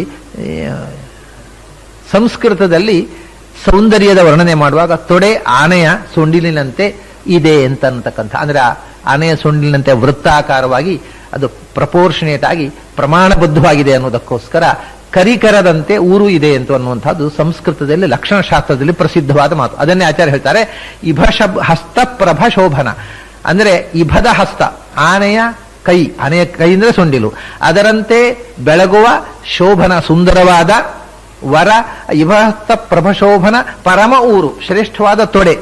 ಆ ತೊಡೆಯಲ್ಲಿ ಕುಳಿತವಳು ಯಾರು? ರಮಾಳಿ, ರಮೆ ಅನ್ನತಕ್ಕ ಗೆಳತಿ. ಆಳಿ ಅಂದ್ರೆ ಗೆಳತಿ. ರಮೆ ಎಂಬ ಗೆಳತಿಯನ್ನ, ಬಾಳಗೆಳತಿಯನ್ನ ಆನೆಯ ಸೊಂಡಿಲಿನಂತೆ ಸುಂದರವಾದ ತನ್ನ ತೊಡೆಯ ಮೇಲೆ ಕೂರಿಸಿಕೊಂಡವನೇ ಅಂತ ಸಂಬೋಧನೆ ಮಾಡ್ತಾರೆ. ಅರ್ಥಾತ್ ತೊಡೆಯ ಮೇಲೆ ಪೀತಾಂಬರ, ಪೀತಾಂಬರದ ಮೇಲೆ ಲಕ್ಷ್ಮಿ ಕೂತಿದ್ದಾಳೆ, ಅವಳ ಜೊತೆಗೆ ಇವನು ಕೂತಿರತಕ್ಕಂತಹ ವಿಷ್ಣುವಿನ ಸ್ವರೂಪದ ಧ್ಯಾನ ಇದು. ಇಭಹಸ್ತ ಪ್ರಭಶೋಭನ ಪರಮ ಊರು ಸ್ಥಿತ ರಮಾಳಿ. ಆಳಿ ಅಂದರೆ ಗೆಳತಿ, ಬಾಳಗೆಳತಿ, ನಿತ್ಯ ಸಂಗಾತಿ, ರಮೆ ಅನ್ನತಕ್ಕಂಥವಳು. ಈಗ ಇದನ್ನು ನಾವು ಬೇರೆ ಮಾಡಬಹುದು. ಈಗ ರಮಾಳೆ ಅಂತ ಒಂದು, ರಮಾಳೆ ರಮೆ ಎಂಬ ಗೆಳತಿಯನ್ನು ಉಳ್ಳವನೇ. ಆಮೇಲೆ ಇಭಹಸ್ತ ಪ್ರಭಶೋಭನ, ಇಭಹಸ್ತ ಪ್ರಭ ಶೋಭನಪ ರಮೋರುಸ್ಥ ರಮಾಳೆ. ರಮೋರುಸ್ಥ ಅಂದ್ರೆ ಉರುಸ್ಥಳಾದ ರಮೆ ಉಳ್ಳವನೇ, ರಮೆಯನ್ನು ಗೆಳತಿಯಾಗಿ ಉಳ್ಳವನೇ, ಅವಳನ್ನ ತೊಡೆಯಲ್ಲಿ ಗೂಡಿಸಿಕೊಂಡವನೇ. ಊರುಸ್ಥ ರಮೋರುಸ್ಥ ಆಯಿತು. ಆಮೇಲೆ ಶೋಭನಪ ಅಂದರೆ ಸಜ್ಜನರನ್ನು ಪಾಲಿಸುವವನೇ. ಯಾರು ಶೋಭನರೋ ಅಂದರೆ ಸಜ್ಜನರೋ ಅವರನ್ನು ಪಾಲಿಸುವ ಶೋಭನಪ. ಆಮೇಲೆ ಇಭಹಸ್ತ ಪ್ರಭ, ಇಭ ಅಂದರೆ ಈ ಅಂದರೆ ಜ್ಞಾನ, ಭ ಅಂದರೆ ಆನಂದ ಸಂಸ್ಕೃತದಲ್ಲಿ. ಇಣುಗತವು ಭ ಆನಂದೇ ಅಂತ ಧಾತು. ಈ ಅಂದರೆ ಜ್ಞಾನ, ಭ ಅಂದರೆ ಆನಂದ. ಈ ಭ ಅಂದರೆ ಜ್ಞಾನಾನಂದಮಯವಾದ ಹಸ್ತಗಳು, ಭಗವಂತನ ಹಸ್ತಗಳು 4 ಚತುರ್ಭುಜಗಳು ಜ್ಞಾನಾನಂದಮಯವಾದವುಗಳು. ಆದ್ದರಿಂದಲೇ ಅವು ಪ್ರಭಾ ಪ್ರಕರ್ಷೇಣ ಭಾಂತಿ, ಜ್ಞಾನಾನಂದಮಯವಾಗಿ ಭಕ್ತನಿಗೆ ಅಭೀಷ್ಟವನ್ನು ಕೊಡ್ತಾ ಬೆಳಗತಕ್ಕಂಥ 4 ಹಸ್ತಗಳುಳ್ಳವ. ಇದು ಮತ್ತೆ ಭಗವಂತನ ಹಸ್ತದ ವರ್ಣನೆ ಆಯ್ತಲ್ಲ, ಈ ಹಸ್ತ ಪ್ರಭ. ಶೋಭನಪ ಆ 4 ಕೈಗಳಿಂದ ಸಜ್ಜನರನ್ನು ಪಾಲಿಸುವವ. ಯಾಕೆ 4 ಕೈಗಳು? ಯಾಕೆ 4 ಕೈಗಳೇ ಧರ್ಮ ಅರ್ಥ ಕಾಮ ಮೋಕ್ಷ.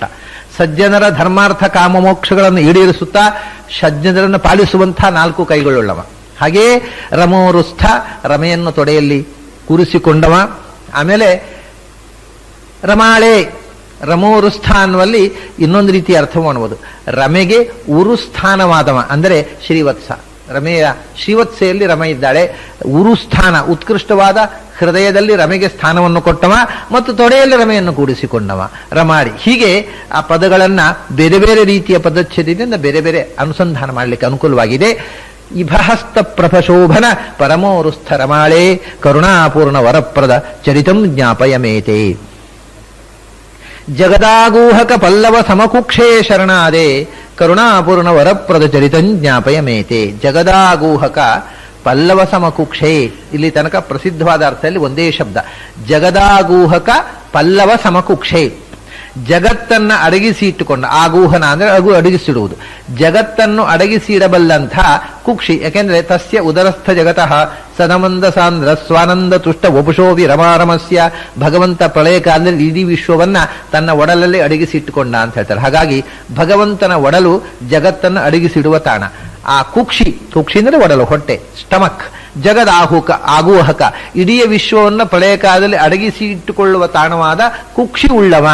ಎಂಥ ಹೊಟ್ಟೆ ಅದು ಅಂದರೆ, ಇಡೀ ವಿಶ್ವವನ್ನ ಹೊತ್ತುಕೊಳ್ಳುವ ಹೊಟ್ಟೆ ಅಂದ್ರೆ ಏನೋ ಭಯಾನಕವಾಗಿರ್ಬೇಕಲ್ಲ. ಅದು ವಿಶ್ವಂಭರ ಅಂದ್ರೆ ಅದು ಇಡೀ ವಿಶ್ವ ಅದರೊಳಗೆ ಹೋಗ್ಬೇಕಾಗಿದ್ದರೆ ಅದು ಎಷ್ಟು ನೋಡುವುದಕ್ಕೆ ಅಸಹ್ಯವಾಗಿರಬೇಕು. ಅದು ಅಂದ್ರೆ ಪಲ್ಲವ ಸಮ ಕುಕ್ಷೆ, ಜಗದಾಗೂಹಕ ಪಲ್ಲವ ಸಮ ಕುಕ್ಷೆ.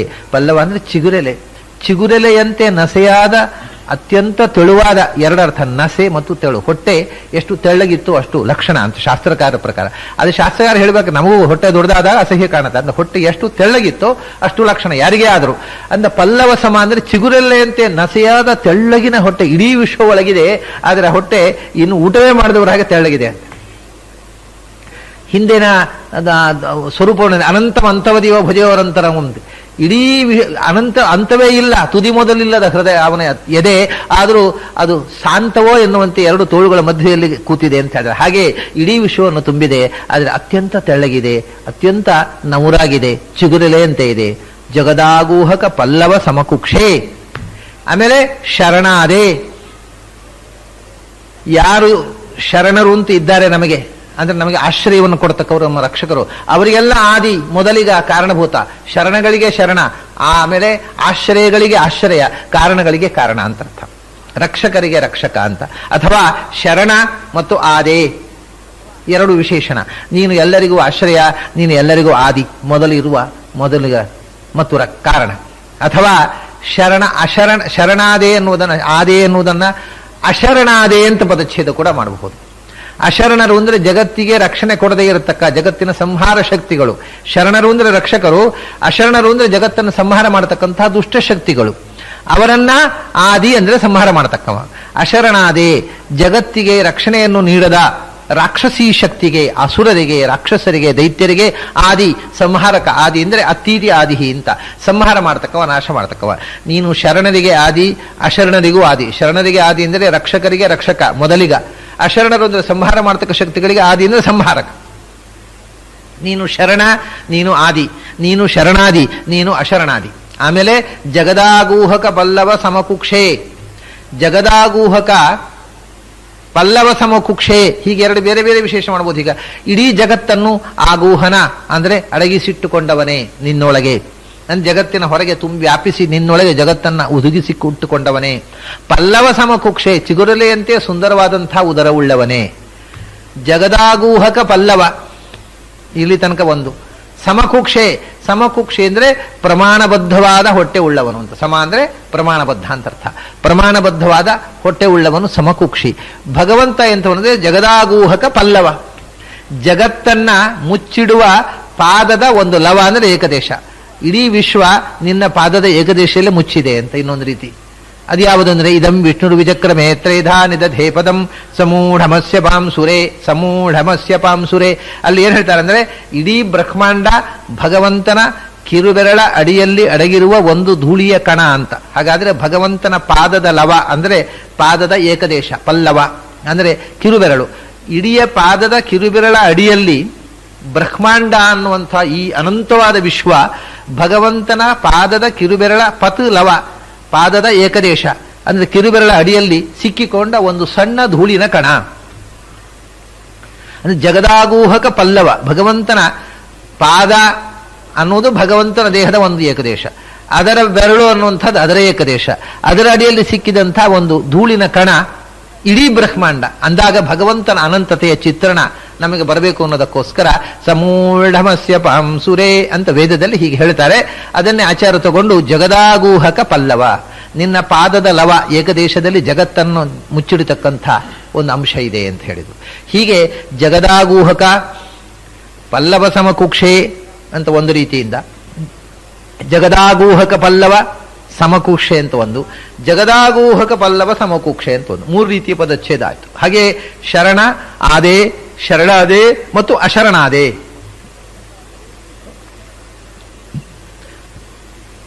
ಕರುಣಾಪೂರ್ಣವರಪ್ರದ ಚರಿತಂ ಜ್ಞಾಪಯಮೇತೆ. ಜಗದಂಬಾಮಲ ಸುಂದರಿ ಗೃಹವಕ್ಷೋವರಯೋಗಿನ್ ಕರುಣಾಪೂರ್ಣವರಪ್ರದ ಚರಿತಂ ಜ್ಞಾಪಯಮೇತೆ. ಈಗ ಹೃದಯ, ಹೊಟ್ಟೆಯ ವರ್ಣನೆ ಆದಮೇಲೆ ಭಗವಂತನ ಎದೆಯ ವರ್ಣನೆ ಮಾಡ್ತಾರೆ. ಜಗದಂಬಾಮಲ ಸುಂದರಿ ವರ ವಕ್ಷೋ ಗೃಹವಕ್ಷೋವರ ಯೋಗಿನ್. ಈಗ ಪ್ರಚಲಿತವಾದಂಥ ಪಾಠ ಜಗದಂಬಾಮಲ ಸುಂದರ ಗೃಹವಕ್ಷೋವರ ಯೋಗಿನ್ ಅಂತ ಈಗ ಇರುವಂತಹದ್ದು. ಆದರೆ ಹೃಷಿಕೇಶ ತೀರ್ಥರು ಸ್ಪಷ್ಟವಾಗಿ ಸುಂದರಿ ಅಂತ ಬರೆದಿದ್ದಾರೆ. ಜಗದಂಬಾಮಲ ಸುಂದರಿ ಗೃಹ. ಜಗದಂಬಾ ಜಗತ್ತಿನ ತಾಯಿ ಅಂದರೆ ಲಕ್ಷ್ಮಿ, ಅವಳು ಅಮಲ ಸುಂದರಿ ಅಂದರೆ ನಿರ್ದುಷ್ಟವಾದ ಸೌಂದರ್ಯದ ಖಣಿ, ಸರ್ವ ಸೌಂದರ್ಯಗಳಿಂದ ಪೂರ್ಣರಾಗಿರತಕ್ಕಂಥ ರೂಪ ಲಕ್ಷ್ಮೀನಾರಾಯಣರದ್ದೇ ತಾನೆ. ದ್ವಾತ್ರಿಂಶ ಲಕ್ಷಣದಿಂದ ಸೌಂದರ್ಯ ಪೂರ್ಣವಾಗಿದೆ. ಸ್ತ್ರೀ ಸೌಂದರ್ಯದ ಪರಾಕಾಷ್ಠೆ ಲಕ್ಷ್ಮಿ, ಪುರುಷ ಸೌಂದರ್ಯದ ಪರಾಕಾಷ್ಠೆ ನಾರಾಯಣ. ಯಾಕಂದ್ರೆ ಒಂದು ಪುರುಷ ರೂಪದಿಂದ ಒಂದು ಸ್ತ್ರೀ ರೂಪದಿಂದ ನಮಗೆ ಕಾಣಿಸಿಕೊಳ್ಳತಕ್ಕಂಥದ್ದಾದ್ರಿಂದ.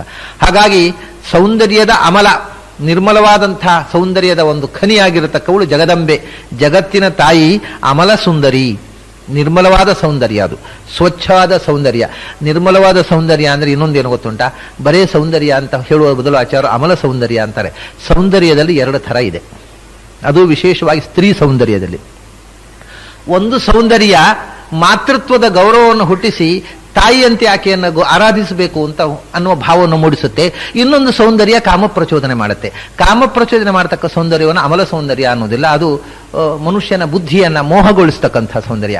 ಯಾವ ಸೌಂದರ್ಯ ಹೆಣ್ಣನ್ನು ಕಂಡಾಗ ಮಾತೃತ್ವದ ಭಾವ ಜಾಗೃತಗೊಳಿಸಿ ಆಕೆಯನ್ನು ತಾಯಿ ಅಂತ ಗೌರವಿಸಬೇಕು ಅಂತ ಅನಿಸುತ್ತೆ, ಅದು ಅಮಲ ಸೌಂದರ್ಯ. ಹಾಗೆ ಯಾಕೆಂದ್ರೆ ಇವಳು ಜಗದಂಬಾ, ಜಗತ್ತಿನ ತಾಯಿ, ಎಲ್ಲರೂ ಆಕೆಯನ್ನು ಕಂಡಾಗ ತಾಯಿಯನ್ನು ಗೌರವದಿಂದ ತಲೆಮಣಿಯುತ್ತಾರೆ, ಅಂಥ ಸೌಂದರ್ಯ ಅಂತ ಅನ್ನೋ ಅರ್ಥಕ್ಕೋಸ್ಕರ ಅಮಲ ಸುಂದರಿ ಎಂದರು. ಆಮೇಲೆ ಅಮಲ ಅಂದ್ರೆ ರಲಯೋರ ಭೇದ ಅಂತ, ಅಮರ ಸುಂದರಿ, ಅಮರರಲ್ಲೇ ಸುಂದರಿಯಾದವಳು ಅಮಲ ಸುಂದರಿ ಅಂದರೆ ಅಮರ ಸುಂದರಿಯೂ ಹೌದು, ಅವಳು ಅಮಲ ಸುಂದರಿಯೂ ಹೌದು. ಅಂಥ ಜಗತ್ತಿನ ತಾಯಿ, ಅವಳ ಗೃಹ ವಾಸಸ್ಥಾನವಾದ ವಕ್ಷೋವರ, ಶ್ರೇಷ್ಠವಾದ ಎದೆ ಉಳ್ಳವ ವಕ್ಷೋವರ ಯೋಗಿನ್. ಅಲ್ಲಿಂದ ಒಂದೇ ಶಬ್ದ, ಜಗದಂಬಾಮಲ ಸುಂದರಿ, ಅಮಲ ಸುಂದರಿಯಾದ ಅಂದರೆ ದೇವತೆಗಳಿಗೂ ಕೂಡ, ದೇವತೆಗಳ ಸ್ತ್ರೀಯರಲ್ಲೂ ಹೆಚ್ಚು ಶ್ರೇಷ್ಠ ಸೌಂದರ್ಯವುಳ್ಳ, ನಿರ್ಮಲವಾದ ಮಾತೃತ್ವದ ಭಕ್ತಿಯನ್ನು ಮೂಡಿಸುವ ಸೌಂದರ್ಯದ ಕಣಿಯಾದ ಜಗತ್ತಿನ ತಾಯಿಗೆ ಗೃಹವಾಗಿರತಕ್ಕ ಆವಾಸ ಸ್ಥಾನವಾದ ಶ್ರೇಷ್ಠವಾದ ಎದೆ ಉಳ್ಳವ ವಕ್ಷೋವರ ಯೋಗಿನ್. ಅಲ್ಲಿ ಒಂದೇ ಆಯಿತು, ಜಗದಂಬಾಮಲ ಸುಂದರಿ ಗೃಹ ವಕ್ಷೋವರ ಯೋಗಿನ್, ಒಂದೇ ವಿಶೇಷಣ ಆಯಿತು. ಈಗ ಇದನ್ನು ಬೇರೆ ಬೇರೆ ಮಾಡೋಣ. ಜಗದಂಬಾಮಲ ಸುಂದರಿ ಗೃಹವಕ್ಷಃ ಅಥವಾ ಗೃಹವಕ್ಷೋವರ, ಅಲ್ಲಿ ತನಕ ಒಂದು ಮಾಡ್ಬೋದು. ಗೃಹವಕ್ಷಃ, ಜಗತ್ತಿನ ತಾಯಿಯಾದ ಅಮರ ಸುಂದರಿಯಾದ ಲಕ್ಷ್ಮಿಗೆ ವಾಸಸ್ಥಾನವಾದ ವಕ್ಷಸ್ಥಳ ಉಳ್ಳವನೇ. ಮತ್ತು ವರಯೋಗಿನ್, ಶ್ರೇಷ್ಠ ಯೋಗಿಯೇ. ಯತ್ರ ಯೋಗೀಶ್ವರ ಕೃಷ್ಣ, ಯೋಗೀಶ್ವರ ಅಂದರೆ ಯೋಗಿಗಳಿಗೆ ಈಶ್ವರ, ವರಯೋಗಿ ಅಂದ್ರೆ ಯೋಗಿಗಳಿಗೆ ಶ್ರೇಷ್ಠನಾದವ ಅಂತ. ಅದರಿಂದ ವರಯೋಗಿನ್ ಅನ್ನುವುದು ಯೋಗೇಶ್ವರನಾಗಿರತಕ್ಕಂಥ ಕೃಷ್ಣನ ಸಂಬೋಧನೆ. ಜಗದಂಬಾಮಲ ಸುಂದರಿ ಗೃಹವಕ್ಷಃ, ಜಗತ್ತಿಗೆ ತಾಯಿಯಾಗಿರತಕ್ಕ ಅಮರ ಸುಂದರಿಯಾದ ಲಕ್ಷ್ಮಿಗೆ ವಾಸಸ್ಥಾನವಾದ ಎದೆ ಉಳ್ಳವನೇ, ಅಲ್ಲಿ ಒಂದು ವಕ್ಷಃ ಸಂಬೋಧನೆ, ವರಯೋಗಿಂದ ಬೇರೆ. ಆಮೇಲೆ ಅಮಲ ಸುಂದರಿ ಅಂತಕ್ಕಂಥದ್ದು ಎದೆಗೂ ವರ್ಣನೆ ಮಾಡುವುದು. ಅತ್ಯಂತ ನಿರ್ಮಲವಾದ ಸುಂದರಿ ಅಂದರೆ ಸುಂದರವಾದ ಎದೆ, ಅಲ್ಲಿಗೂ ವಿಶೇಷಣೆ ಮಾಡಬಹುದು. ಸುಂದರವನ್ನೇ ಸುಂದರಿ ಅಂತ ಕೂಡ ಹೇಳ್ತಾರೆ. ಸಂಸ್ಕೃತದಲ್ಲಿ ಒಂದು ನಿಯಮ ಇದೆ, ತೃತೀಯೋ ಅತಿಶಯ ಅಂತ, ಮೂರನೆಯ ಅಕ್ಷರವನ್ನು ಆಧಿಕ್ಯ ಅನ್ನುವ ಅರ್ಥದಲ್ಲಿ ಹೇಳಬೇಕು ಅಂತ. ಸುಂದರ ಅಂತ ಅನ್ನೋದಕ್ಕೆ ಏನರ್ಥವೋ ಆ ಇ ಅದರ ಮೂರನೇ ಅಕ್ಷರಕ್ಕೆ ಅಧಿಕ ಸುಂದರ. ಹಾಗಾದ್ರೆ ಸುಂದರಿ ಅಂದರೆ ಅಧಿಕ ಸುಂದರವಾಗಿರತಕ್ಕಂಥ ವಕ್ಷಸ್ಸು ಅಂತ, ಅದನ್ನು ಎದೆಗೆ ಕೂಡ ವಿಶೇಷಣೆ ಮಾಡಬಹುದು. ಜಗದಂಬ ಅಮಲ ಸುಂದರಿ ಗೃಹವಕ್ಷೋ, ಜಗದಂಬ ಬೇರೆ, ಅಮಲ ಸುಂದರಿ ಗೃಹವಕ್ಷಃ, ಅಮರ ಸುಂದರಿಯಾಗಿರತಕ್ಕಂಥ ಲಕ್ಷ್ಮಿಯ ಆವಾಸ ಸ್ಥಾನವಾದ ವಕ್ಷಸ್ಥಳ ಉಳ್ಳವ ಅಮಲ ಸುಂದರಿ ಗೃಹವಕ್ಷಃ. ಮತ್ತೆ ಭಗವಂತರಿಗೆ ಇನ್ನೊಂದು ಸಂಬೋಧನೆ ಜಗದಂಬ ಅಂತ. ಜಗದಂಬ ಅಂದರೆ ಜಗತ್ತಿನ ತಂದೆಯೇ ಅಂತ ಅರ್ಥ. ಅಂಬಾ ಅಂತ ಅನ್ನೋದಕ್ಕೆ, ಅಂಬಕ ಅಂದ್ರೆ ತಂದೆ, ಅಂಬಿಕಾ ಅಂದ್ರೆ ತಾಯಿ. ಸಂಸ್ಥೆಯಲ್ಲಿ ಅಂಬಾ ಅನ್ನೋದು ಪುಲ್ಲಿಂಗದಲ್ಲಿ ಪ್ರಯೋಗ ಮಾಡಿ ತಂದೆ ಅಂತ ಅರ್ಥ. ಅಂಬಾ ಅನ್ನೋದಕ್ಕೆ ತಂದೆ ಅಂತ ಅರ್ಥ, ತಾಯಿಂದು ಅರ್ಥ. ಭಗವಂತ ಜಗತ್ತಿನ ತಂದೆಯೂ ಹೌದು, ತಾಯಿ ಹೌದು. ತ್ವಮೇವ ಮಾತಾಜ ಪಿತಾ ತ್ವಮೇವ. ಜಗದಂಬ ಅಂದರೆ ಜಗತ್ತಿನ ತಾಯಿಯೇ ಅಂತಲೂ ಆಗಬಹುದು, ಜಗತ್ತಿನ ತಂದೆಯೇ ಅಂತ ಆಗಬಹುದು ಸಂಸ್ಕೃತದಲ್ಲಿ. ಅದೇ ಕನ್ನಡದಲ್ಲಿ ಅಮ್ಮ ಅಂದ್ರೆ ತಾಯಿ, ಅಂಬಾ ಅನ್ನೋದಿನ ಅಂಬ ಮದ್ದದ್ದು. ಕನ್ನಡದಲ್ಲಿ ಅಮ್ಮ ಅಂದ್ರೆ ತಾಯಿ, ತುಳುವಿನಲ್ಲಿ ಅಮ್ಮೆ ಅಂದ್ರೆ ತಂದೆ, ಅಪ್ಪೆ ಅಂದ್ರೆ ತಾಯಿ. ಅಪ್ಪ ಅಂದ್ರೆ ತಂದೆ, ಅಮ್ಮ ಅಂದ್ರೆ ತಾಯಿ ಕನ್ನಡದಲ್ಲಿ, ತುಳುದಲ್ಲಿ ತಿರುವು ಮರುವುದು. ಅಪ್ಪ ಅಂದ್ರೆ ತಂದೆ ಅಲ್ಲ, ತಾಯಿ. ಅಪ್ಪೆ ಅಂದ್ರೆ ತಾಯಿ, ಅಮ್ಮೆ ಅಂದ್ರೆ ತಂದೆ. ಅಮ್ಮೆ ಅಪ್ಪೆ ಅಂತ ಹೇಳ್ತಾರೆ ತುಳುವಿನಲ್ಲಿ. ಅಮ್ಮೆ ಅಂದ್ರೆ ತಂದೆ, ಅಪ್ಪೆ ಅಂದ್ರೆ ತಾಯಿ. ಅಪ್ಪ ಅಮ್ಮ ಅಂದ್ರೆ ಅಪ್ಪ ಅಂದ್ರೆ ತಾಯಿ, ಅಮ್ಮ ಅಂದ್ರೆ ತಂದೆ ತುಳುವಿನಲ್ಲಿ. ಕನ್ನಡದಲ್ಲಿ ಅಮ್ಮ ಅಂದ್ರೆ ತಾಯಿ, ಅಪ್ಪ ಅಂತ ತಂದೆ. ಸಂಸಲ್ಲಿ ಎರಡು ಅರ್ಥವೂ ಇದೆ. ಅಮ್ಮ ಅಂದ್ರೆ ತಾಯಿ ಹೌದು, ಅಂಬ ಅಂದ್ರೆ ತಾಯಿ ಹೌದು, ತಂದೆಯೂ ಹೌದು. ಅಪ್ಪ ಅಂದ್ರೆ ಸಾಮಾನ್ಯವಾಗಿ ತಂದೆ ಅಂತಲೇ ಅರ್ಥ. ಅಪ್ಪ ಪಾಲನೆ ಅಂತ ಅಪ್ಪ, ಅದೇ ಅಪ್ಪವೇ ಆಗಿದೆ. ಅಪ್ಪ ಅನ್ನೋದು ತಾಯಿ ಅನ್ನೋ ಅರ್ಥದಲ್ಲಿ ಅಬ್ಬೆ ಅಂತಾಗಿದೆ. ಕನ್ನಡದಲ್ಲಿ ತುಳುವಿನಲ್ಲಿ ಅಪ್ಪೆ ಅಂತಾರೆ, ಕನ್ನಡದಲ್ಲಿ ಪಕಾರಕ್ಕೆ ಪಕಾರ ಬಂದು ಅಬ್ಬೆ ಅಂತಾರೆ. ಅಬ್ಬೆ ಅಂದ್ರೆ ತಾಯಿ, ಅಬ್ಬೆ ಅವ್ವೆ, ಅದು ಅಪ್ಪದಿಂದ ಬಂದದ್ದು. ಹಾಗಾಗಿ ಅಪ್ಪ ಅಂದ್ರೆ ತಂದೆಯೂ ಹೌದು, ತಾಯಿ ಹೌದು. ಅಂಬ ಅಂದ್ರೆ ಅಮ್ಮ, ತಂದೆಯೂ ಹೌದು, ತಾಯಿ ಹೌದು ಸಂಸ್ಕೃತದಲ್ಲಿ. ಹಾಗಾಗಿ ಜಗದಂಬ ಅಂತ ಸಂಬೋಧನೆ ಇದೆ. ಅಂದ್ರೆ ಜಗತ್ತಿನ ತಂದೆಯೇ, ಜಗತ್ತಿನ ತಾಯಿಯೇ. ಎರಡೂ ಆದವನು ಅವನೊಬ್ಬನೇ. ಕೆಲವರು ತಂದೆ ಆಗಬಹುದು, ಕೆಲವರು ತಾಯಿ ಆಗಬಹುದು. ತಂದೆ ಆದವನು ತಾಯಿ ಆಗುವುದು ಸಾಧ್ಯ ಇಲ್ಲ, ತಾಯಿ ಆದವಳು ತಂದೆ ಆಗುವುದು ಸಾಧ್ಯ ಇಲ್ಲ. ಇವನು ತಂದೆಯೂ ಹೌದು, ತಾಯಿಯೂ ಹೌದು. ಅದರಿಂದ ಅವನನ್ನು ಜಗದಂಬ ಅಂತ ಕರೀತಾರೆ. ಜಗದಂಬ ಅಮಲ ಸುಂದರಿ ಗೃಹವಕ್ಷ, ಅಮರರಿಗೂ ಸುಂದರಿಯಾಗಿರತಕ್ಕ ಪರಮ ಸುಂದರಿಯಾದಂಥ ಲಕ್ಷ್ಮಿಯ ಆವಾಸ ಸ್ಥಾನವಾದ ವಕ್ಷಸ್ಥಳವುಳ್ಳವ. ವರಯೋಗಿನ್, ಯೋಗಿಗಳಿಗೂ ಶ್ರೇಷ್ಠನಾಗಿರತಕ್ಕಂಥ ಶ್ರೇಷ್ಠ ಯೋಗಿ.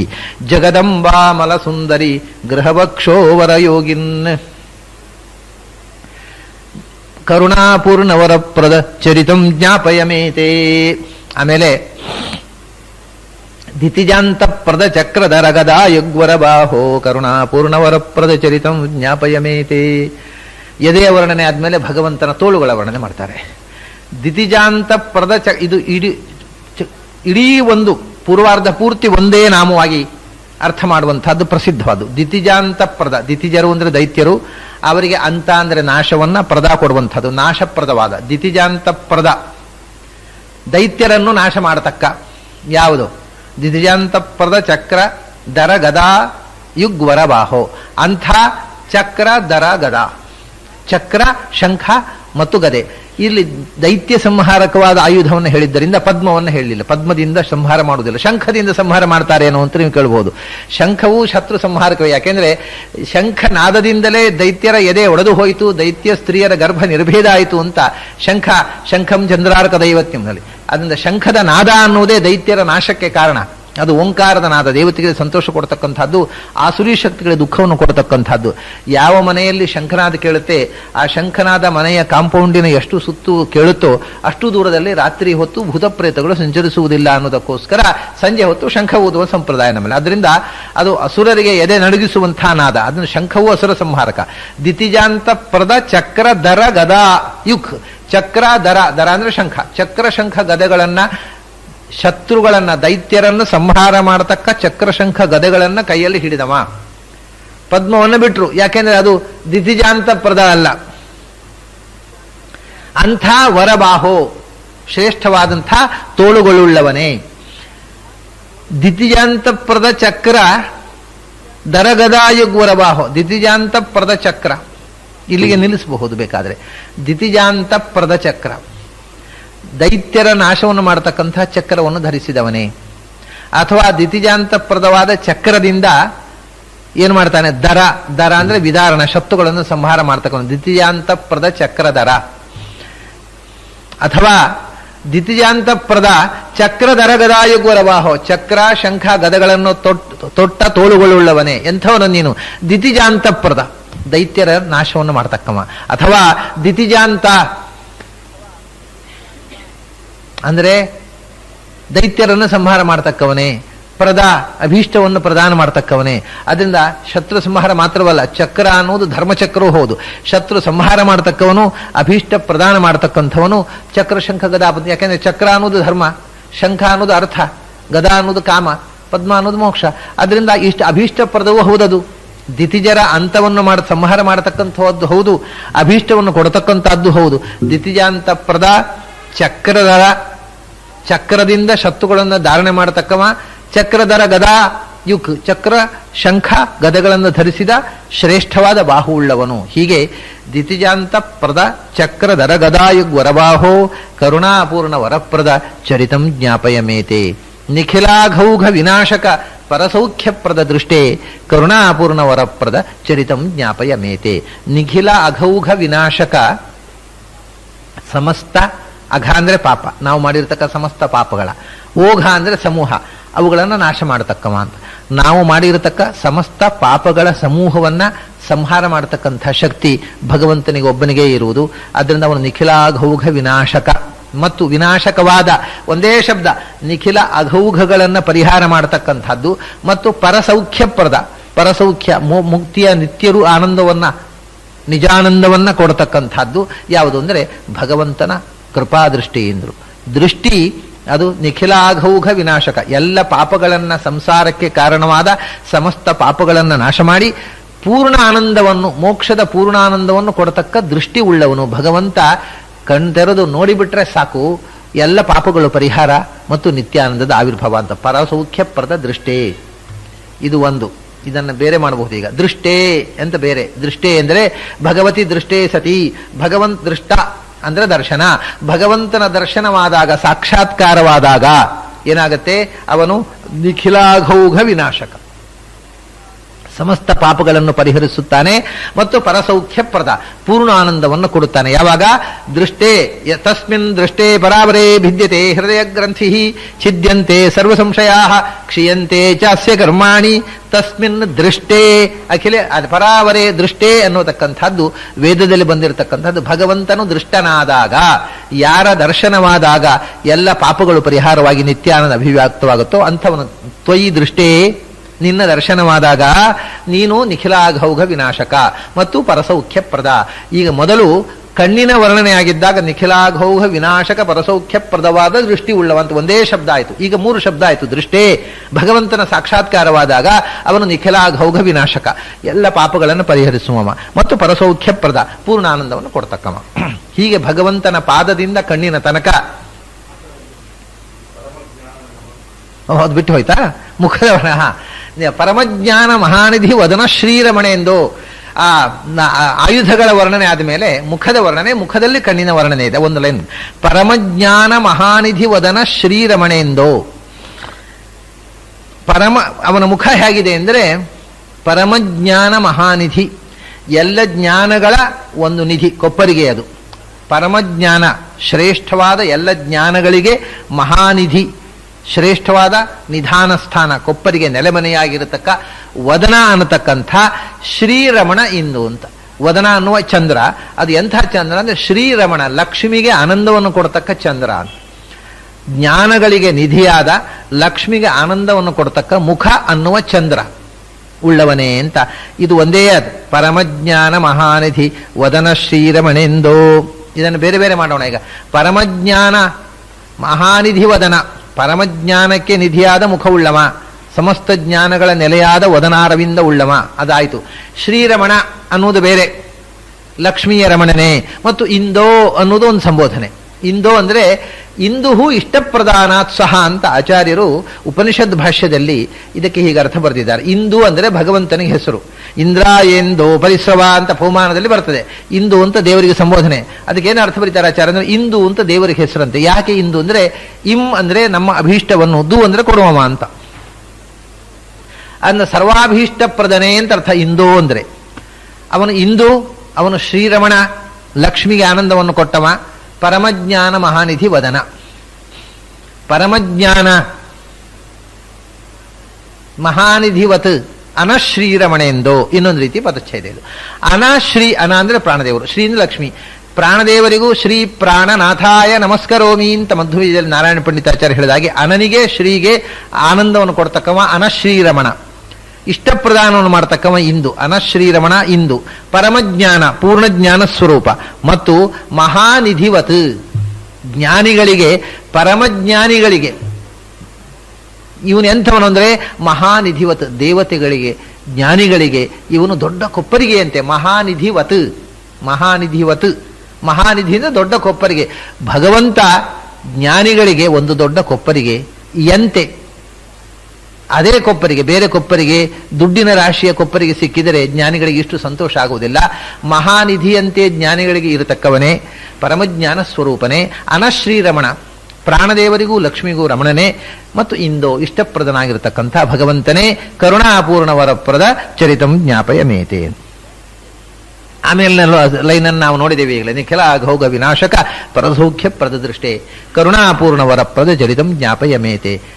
ಈ 11 ಪದ್ಯಗಳಲ್ಲಿ ಭಗವಂತನ ಪಾದದಿಂದ ಶಿರಸ್ಸಿನ ತನಕದ ಒಂದು ವರ್ಣನೆಯನ್ನು ನಮ್ಮ ಮುಂದೆ ಇಟ್ಟು ಆ ವರ್ಣನೆಯ ಮೂಲಕ ಬೇರೆ ಬೇರೆ ಭಗವಂತನ ಗುಣಗಳ ಅನುಸಂಧಾನಕ್ಕೆ ಅನುಕೂಲವಾಗುವಂತೆ ಪದಗಳನ್ನು ಹೇಗೆ ಒಡೆದರೆ ಹಾಗೆ ತೆರೆದುಕೊಳ್ಳುವ ಪದಗಳ ಸಮುದಾಯದಿಂದ ಭಗವಂತನ ರೂಪದ ಚಿತ್ರವನ್ನು ನಮ್ಮ ಕಣ್ಮುಂದೆ ತೆರೆದಿಟ್ಟು ಆಚಾರ್ಯರು ಉಪಸಂಹಾರ ಮಾಡ್ತಾರೆ.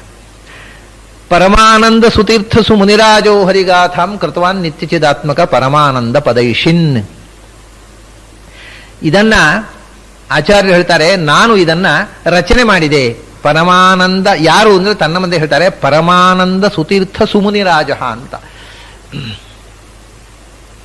ಎರಡು ಕಡೆ ಸುಹರ್ಥ. ಪರಮಾನಂದ ಸುತೀರ್ಥ ಸುಮುನಿರಾಜ ಅಂತ. ಪರಮಾನಂದ ಸುತೀರ್ಥ, ಪರಮಾನಂದ ಆನಂದ ತೀರ್ಥ ಅಂತ ಅವ್ರಿಗೆ ಹೆಸರು. ಆದರೆ ಅದಕ್ಕೆ 2 ಆಡ್ಜೆಕ್ಟಿವ್ಸ್ ಹಾಕ್ತಾರೆ. ಪರಮಾನಂದ ಸುತೀರ್ಥ ಅಂತ ತನ್ನನ್ನು ಹೇಳಿಕೊಳ್ತಾರೆ ಆಚಾರ್ಯ. ನಾನು ಬರಿಯ ಆನಂದ ತೀರ್ಥ ಅಲ್ಲ, ಪರಮಾನಂದ ತೀರ್ಥ. ಬರಿಯ ಪರಮಾನಂದ ಬರಿಯ ತೀರ್ಥ ಅಲ್ಲ, ಸುತೀರ್ಥ ಅಂತಾರೆ. ಅಂದ್ರೆ ತೀರ್ಥ ಶಬ್ದ ಅನ್ನೋದು ಹಿಂದೆ ಯಾವಾಗ ಕೊಡ್ತಿದ್ರು ಅಂದ್ರೆ, ಶಾಸ್ತ್ರದ ಜಲಧಿಯಲ್ಲಿ ಮಿಂದು ಆಚೆಯ ದಡವನ್ನು ಸೇರಿದವರು ಪಾರಂಗತರು, ಆ ಶಾಸ್ತ್ರ ಜಲಧಿಯಲ್ಲಿ ಪಾರಂಗತರಾಗಿ ಆ ಶಾಸ್ತ್ರ ವೇದಾಂತ ಸಾಮ್ರಾಜ್ಯದಲ್ಲಿ ಪಟ್ಟಾಭಿಷೇಕ ಮಾಡಿದಾಗ ಆ ಶಬ್ದ ಕೊಡ್ತಿದ್ರು. ತೀರ್ಥ ಅನ್ನುವ ಶಬ್ದ ಸನ್ಯಾಸದಲ್ಲಿ ಕೊಡುವಂತಹ ಶಬ್ದ ಅಲ್ಲ. ಸನ್ಯಾಸಿ, ಈಗ ಆಚಾರ್ಯರು ಸನ್ಯಾಸ ಕೊಡುವಾಗ ಯಾರಿಗೂ ತೀರ್ಥ ಶಬ್ದವನ್ನು ಕೊಡಲಿಲ್ಲ. ಆಚಾರ್ಯರಿಗೆ ಸನ್ಯಾಸ ಆಗುವಾಗಲೂ ಅಚ್ಯುತ ಪ್ರಜ್ಞರು ತೀರ್ಥ ಶಬ್ದವನ್ನು ಕೊಡಲಿಲ್ಲ. ಅವರು ಕೊಟ್ಟದ್ದು ಪೂರ್ಣ ಪ್ರಜ್ಞಾ. ಪೂರ್ಣ ಪ್ರಜ್ಞೆ ತೀರ್ಥರು ಅಂತ ಹೇಳುವ ಕ್ರಮ ಇಲ್ಲ. ಪೂರ್ಣ ಪ್ರಜ್ಞಾ ಅಚ್ಯುತ ಪ್ರಜ್ಞರು ಅಂತ ಅವರಿಗೆ ಆಶ್ರಮದಲ್ಲಿ ಬಂದ ಹೆಸರು. ಅವರ ಗುರು ಆಚಾರ್ಯ ಆಶ್ರಮ ಕೊಟ್ಟವರಿಗೆ. ಅವರು ಆಚಾರ್ಯರಿಗೆ ಕೊಟ್ಟದ್ದು ಪೂರ್ಣ ಪ್ರಜ್ಞಾ ಅಂತ. ಆಚಾರ್ಯರು ತನ್ನ ಶಿಷ್ಯರಿಗೆ ಒಂದೇ ಹೃಷಿಕೇಶ ಮಥೋ ನೃಸಿಂಹಂ ಜನಾರ್ದನಂ ಚಿಂತೆಯ ಧೀರುಪೇಂದ್ರಂ ಶ್ರೀವಾಮನಂ ಸಂಸ್ಮರ ವಿಷ್ಣುಮೇಮಿ ಶ್ರೀರಾಮ ಮಂಚೇಹಂ ಅಧೋಕ್ಷಜಂಚ, ಇಷ್ಟೇ. ಹೃಷಿಕೇಶ, ಪದ್ಮನಾಭ, ನರಸಿಂಹ ಹೀಗೆ ಹೆಸರು ಕೊಟ್ಟದವರು. ಹೃಷಿಕೇಶ ತೀರ್ಥ ಅಂತ ಕೊಡಲಿಲ್ಲ. ಅದನ್ನ ಅದೇ ರೀತಿ ಮಧ್ವದಲ್ಲೂ ಹೇಳಿದ್ದಾರೆ. ಇದನ್ನು ಹೃಷಿಕೇಶ ಅವರು ಮೊದಲು ಆಶ್ರಮ ಕೊಟ್ಟದ್ದು ಪಲಿಮಾನ ಮಠದ ಸ್ವಾಮಿಗಳಿಗೆ.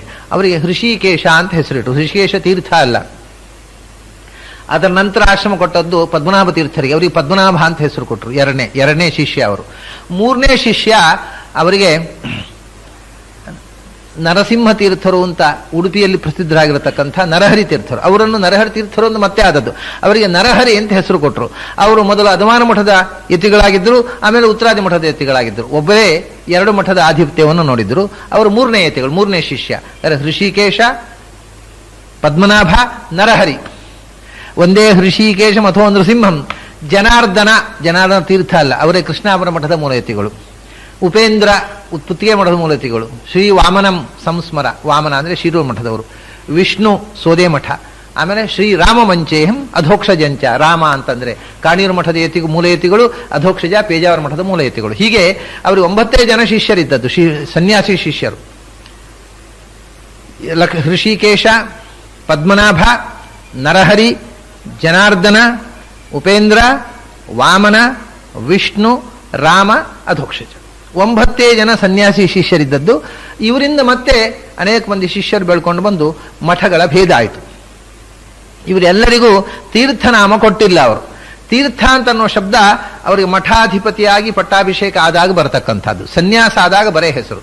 ಸನ್ಯಾಸ ಕೊಟ್ಟಾಗ ಹೃಷಿಕೇಶ, ಆಮೇಲೆ ಪಟ್ಟಾಭಿಷೇಕ ಆದಾಗ ಹೃಷಿಕೇಶ ತೀರ್ಥ ಆದರು. ಎಲ್ಲ ಯತಿಗಳು ಅವರು ಸನ್ಯಾಸದಲ್ಲಿ ತೀರ್ಥ ಶಬ್ದ ಇಲ್ಲ, ಪೀಠಾಧಿಪತ್ಯ ಬಂದಾಗ ತೀರ್ಥ ಶಬ್ದ. ಹಾಗೆಯೇ ಆಚಾರ್ಯರಿಗೆ ಪೂರ್ಣ ಪ್ರಜ್ಞಾ ಅಂತ ಸನ್ಯಾಸದಲ್ಲಿ ಹೆಸರು ಕೊಟ್ಟದ್ದು. ಆಮೇಲೆ ವೇದಾಂತ ವಿದ್ಯಾ ನಿಜರಾಜ್ಯ ಪಾಲನೆಯ ಸಂಕಲ್ಪ್ಯಮಾನ ಗುರುಣ ಆನಂದ ತೀರ್ಥ ಅಂತ ಹೆಸರು ಕೊಟ್ಟರಾಗ. 2ನೇ ಪಟ್ಟಾಭಿಷೇಕ ಮಾಡೋ ಕೊಟ್ಟ ಹೆಸರು ತೀರ್ಥ ಅಂತ. ಇವರಿಗೂ ಹಾಗೆ ಮೊದಲು 2 ಬೇರೆ ಬೇರೆ ಹೆಸರನ್ನು ಕೊಡ್ತಿದ್ರು. ಆಚಾರ್ಯರು 2 ಹೆಸರು ಕೊಟ್ಟಿಲ್ಲ, ಅದರಿಂದ ಅನಂತರ ನಮ್ಮಲ್ಲಿ ಹೋಯಿತು. ಆಚಾರ್ಯರ ತನಕ ನೋಡಿ, ಆಶ್ರಮ ಕೊಡುವಾಗ ಕೊಟ್ಟ ಹೆಸರು ಅವರ ಗುರುಗಳಿಗೆ ಅಚ್ಯುತ ಪ್ರಜ್ಞಾ ಅಂತ, ಆಚಾರ್ಯರಿಗೆ ಪೂರ್ಣ ಪ್ರಜ್ಞಾ ಅಂತ. ಪಟ್ಟಾಭಿಷೇಕ ಆದಾಗ ಅಚ್ಯುತ ಪ್ರಜ್ಞರಿಗೆ ಪಟ್ಟಾಭಿಷೇಕ ಆದಾಗ ಪುರುಷೋತ್ತಮ ತೀರ್ಥ ಅಂತ ಹೆಸರು, ಆಚಾರ್ಯರಿಗೆ ಆನಂದ ತೀರ್ಥ ಅಂತ. ಮೊದಲನೇ ಹೆಸರೇ ಬೇರೆ, ಮತ್ತೆ ಹೆಸರೇ ಬೇರೆ. ಈಗ ಹಿಂದೆ ಹೆಣ್ಮಕ್ಕಳಿಗೆ ನಾಮಕರಣ ಒಂದು, ಮದುವೆಯಲ್ಲಿ ಒಂದು ಹೆಸರು ಇಡ್ತಿದ್ರಲ್ಲ ಹಾಗೆ. ಆಮೇಲೆ ಆಚಾರ್ಯರು ತನ್ನ ಶಿಷ್ಯರಿಗೆ ಬೇರೆ ಹೆಸರು ಕೊಡಲಿಲ್ಲ, ಪಟ್ಟಾಭಿಷೇಕ. ಅವರು ಪಟ್ಟಾಭಿಷೇಕವೇ ಮಾಡಿದ್ದಾರೋ ಇಲ್ಲೋ ಸಂದೇಹ. ಬರೀ ಬಿಡಿ ಸನ್ಯಾಸಿಗಳಾಗಿ ಧರ್ಮ ಪ್ರಚಾರ ಮಾಡಿ ಅಂತ. ಅವರಿಗೆ ಪಟ್ಟವೂ ಕೊಟ್ಟಿಲ್ಲ, ಅವರಿಗೆ ಮಠವೂ ಕಟ್ಟಿಸಿಕೊಳ್ಳಿಲ್ಲ. ಇದೆಲ್ಲ ಇವರೇ ಕಟ್ಟಿಕೊಂಡದ್ದು. ಅದು ಮಠವೇ ಇಲ್ಲ, ಮೂಲ ಮಠ ಇಲ್ಲಿಂದ ಬರಬೇಕು. ಕೆಲವು ಮೂಲ ಮಠ, ಕೆಲವು ನಿರ್ಮೂಲ ಮಠ ಅಂತೆಲ್ಲ ಶುರುವಾಯಿತು. ಆಮೇಲೆ ಯಾವ ಮಠವೂ ಕೊಟ್ಟಿಲ್ಲ ಆಚಾರ್ಯರು, ಕೌಪಿನ ದಂಡ ಮಾತ್ರ ಕೊಟ್ಟದ್ದು. ಇವೆಲ್ಲ ದಂಡ ಅಪರದಂಡವಾಗಿ ಕಟ್ಟಿಕೊಂಡದ್ದು ಇವರೆಲ್ಲ, ಬೇಕಾದ್ದು ಬೇಡವದ್ದೇ ಇಲ್ಲ. ಹಾಗಾಗಿ ಆಚಾರ್ಯರು ಯಾರಿಗೂ ತೀರ್ಥನಾಮವನ್ನೇ ಕೊಟ್ಟಿದ್ದಿಲ್ಲ. ಬರೇ ಹೆಸರು ಕೊಟ್ಟರು. ತೀರ್ಥ ಅಂದ್ರೆ ಪಟ್ಟಾಭಿಷೇಕ ಆಗಬೇಕು. ಆಚಾರ್ಯ ಪಟ್ಟಾಭಿಷೇಕ ಮಾಡಿದ ದಾಖಲೆ ಇಲ್ಲ. ಆಚಾರ್ಯರಿಗೆ ಪಟ್ಟಾಭಿಷೇಕ ಮಾಡಿದ್ದಾರೆ ಅಚ್ಯುತ ಪ್ರಜ್ಞರು. ಆಚಾರ್ಯರು ತನ್ನ ಶಿಷ್ಯರಿಗೆ ಯಾರಿಗೂ ಪಟ್ಟಾಭಿಷೇಕ ಮಾಡಿದ್ದು ಮಧ್ವೆ ಹೇಳೋದಿಲ್ಲ. ಮಾಡಿರ್ಬೋದು, ಬಿಟ್ಟಿರ್ಬೋದು, ಅದು ಮುಖ್ಯ ಅಲ್ಲ. ಅಂತೂ ಅವರು ತೀರ್ಥ ಅನ್ನೋದು ಪಟ್ಟಾಭಿಷೇಕ ಆದಾಗ ಬರುವುದು. ಅದನ್ನು ಸಾರ್ಥಕಗೊಳಿಸಿದವರು ಆಚಾರ್ಯ. ಅದನ್ನ ಅವರು ತನ್ನನ್ನು ಸುತೀರ್ಥ ಅಂತ ಹೇಳ್ತಾರೆ. ಆ ಶಾಸ್ತ್ರದ ತೀರ್ಥ ಅಂದರೆ ತೀರ ಪಾರಗಮನೆ ಅಂತ. ಪಾರ ತೀರ ಪಾರಗಮನೆ ಅಂತ. ತೀರ ಅಂದ್ರೆ ದಾಟಿದವರು ಅಂತ ಅರ್ಥ. ಆಚೆಯ ತೀರಕ್ಕೆ ಹೋದವರು ತೀರ್ಥರು. ಪಾರ್ಥ ಅಂದ್ರೂ ಅದೇ ಅರ್ಥ, ಪಾರಕ್ಕೆ ಹೋದವರು. ಆಚೆಯ ದಡಕ್ಕೆ ಪಾರ್ಥ ತೀರ್ಥ ಅನ್ನೋದಕ್ಕೆ ಸಂಸಲ ಒಂದೇ ಅರ್ಥ. ಅದನ್ನ ಆಚೆಯ ದಡ ಸೇರಿದವರು ತೀರ್ಥರು. ಶಾಸ್ತ್ರದ ಜಲಧಿಯನ್ನು ದಾಟಿದವರು ಅವರು ತೀರ್ಥ. ಅದು ಪೂರ್ತಿಯಾಗಿ ಸಮಸ್ತ ಶಾಸ್ತ್ರ ಜಲಧಿಯನ್ನು ದಾಟಿ ಸಮಸ್ತ ಶಾಸ್ತ್ರದ ಸಾರವನ್ನು ಜಗತ್ತಿಗೆ ಕೊಟ್ಟವರು. ಆದ್ದರಿಂದ ಅವರು ಹೇಳ್ತಾರೆ ತಾನು ಸುತೀರ್ಥ ಅಂತ. ತೀರ್ಥದಲ್ಲಿ ನಮ್ಮನ್ನು ಸ್ವಚ್ಛ ಮಾಡುವ ತೀರ್ಥಗಳಿರ್ತಾವೆ, ಮಿಂದದ್ದನ್ನೇ ಕೊಳಕಾಗುವ ತೀರ್ಥಗಳಿರ್ತಾವೆ. ಮತ್ತು ನಾವು ಮನೆಯಲ್ಲಿ ಸೋಪ್ ಹಾಕಿ ತೊಳಿಬೇಕಾಗುತ್ತೆ ಕೆಲವು ತೀರ್ಥದಲ್ಲಿ ಮಿಂದ್ರೆ. ಅಂಥ ತೀರ್ಥ ಅಲ್ಲ, ಇದು ಸ್ವಚ್ಛ ಮಾಡುವ ತೀರ್ಥ ಅಂತ. ಆಮೇಲೆ ಎಂಥ ಆನಂದ! ಕೆಲವರಿಗೆ ಆನಂದ ಅಂದ್ರೆ ದುಃಖದಿಂದ ಬರುವ ಆನಂದ, ಕಷ್ಟಪಟ್ಟು ಪಡೆಯುವ ಆನಂದ. ಅದಲ್ಲ, ಪರಮಾನಂದ. ದುಃಖರಹಿತವಾದ ಭಗವಂತನ ಜ್ಞಾನದಿಂದ ಬಂದಿರತಕ್ಕ ಆನಂದ. ಅದು ಪರಮಾನಂದದಿಂದ ತುಂಬಿರತಕ್ಕ ಸುತೀರ್ಥ ತಾನು ಅಂತ ಹೇಳ್ತಾರೆ. ಪರಮಾನಂದ ಸುತೀರ್ಥ. ಆಮೇಲೆ ಮುನಿ ರಾಜ ಅಲ್ಲ, ಸುಮುನಿ ರಾಜ ಅಂತಾರೆ. ಮುನಿಗಳಿಗೆ ಒಡೆಯ. ಅದು ಎಂಥ ಮುನಿಗಳಿಗೆ? ಶ್ರೇಷ್ಠ ಮುನಿಗಳಿಗೂ ತಾನು ಒಡೆಯ. ಸುಮುನಿ ರಾಜ ಅಂತ. ಸಮೀಚೀನರಾದಂಥ ಮುನಿಗಳು, ಮನನ ಮಾಡಿದವರು ಮುನಿಗಳು. ಶಾಸ್ತ್ರದ ಮನನ ಮಾಡುವವರು ಮುನಿಗಳು. ಅದರಲ್ಲಿಯೂ ಮನನವನ್ನು ಯಥಾವತ್ತಾಗಿ ಜ್ಞಾನ ಮಾರ್ಗದಲ್ಲಿ ಮನನ ಮಾಡತಕ್ಕಂಥ ಸಮ್ಯಗ್ ಮನನ ಮಾಡತಕ್ಕವರು ಸುಮುನಿಗಳು.